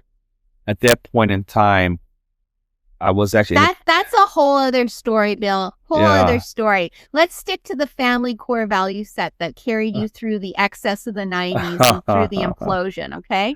I hope it didn't jade me. I don't think so. If there was one last thing you wanted to leave with anyone who listened to your coffee story, what coffee are you drinking now? Yeah, I'm interested to know this. So we're floating out on the Blue Dream into the Chicago harbor out of the what's it called? Not the bullpen. What is your the playpen? The playpen. So you're floating out of the playpen. What type of coffee are you drinking now? I do go to Starbucks now. No! But at home, I was grinding my own beans, but it's a lot of work. So I'm at home. I'm actually reduced myself. I never became a connoisseur. I'm reduced to instant coffee at home. But when I go, Lord, I can't tell the difference. I drink so much. I think this is part of this is the other side of the sword. Where you had great moral grounds, but also you don't necessarily care what quality of coffee you're drinking. No, it never. I think that's something for you to maybe reflect on. Anyhow. So that's how business that's the story intertwines with coffee. Yes, more or less. And my coffee is gone here. So Bill, Captain Bill, I very much appreciate your reflections and your tales to be told in your human experience. It actually is incredibly enlightening, and I love how it's all thread together and the rungs of the coffee ladder. Let's end it with a plug to my new secondary career, which is being a boat captain. Yes. Which I am a legal Marine captain which I do tours on Lake Michigan. Nice. And you can always reach me at 773-576-5918 and give me a call if you're in Chicago and wants to go on a cruise with Captain Bill Chin on the Blue Dream. And you can hear some of his 90s stories of excess, but plenty more tales where that comes from. Right, And I will also put in your email so that people can also email you. I'll read it off right now. Bingtoy, BINGTOY at hotmail.com. Okay. And subsequent stories are going to be Mariner related. Okay. Which I don't even know if you heard any of those stories. No, but we can come back for another episode. Okay. Okay, thank you. Thank you, Bill. We will catch you on the flip side. We'll see you on the water. See you on the water. All right. Thank you so much for dropping by Stories Not to Take to the Grave. I hope you feel inspired to take more time to listen to your own internal wisdom and to find the courage to share your story. If you like this content, please share, subscribe, and I would be ever so grateful if you took the time to leave a review. Until next time, keep on digging.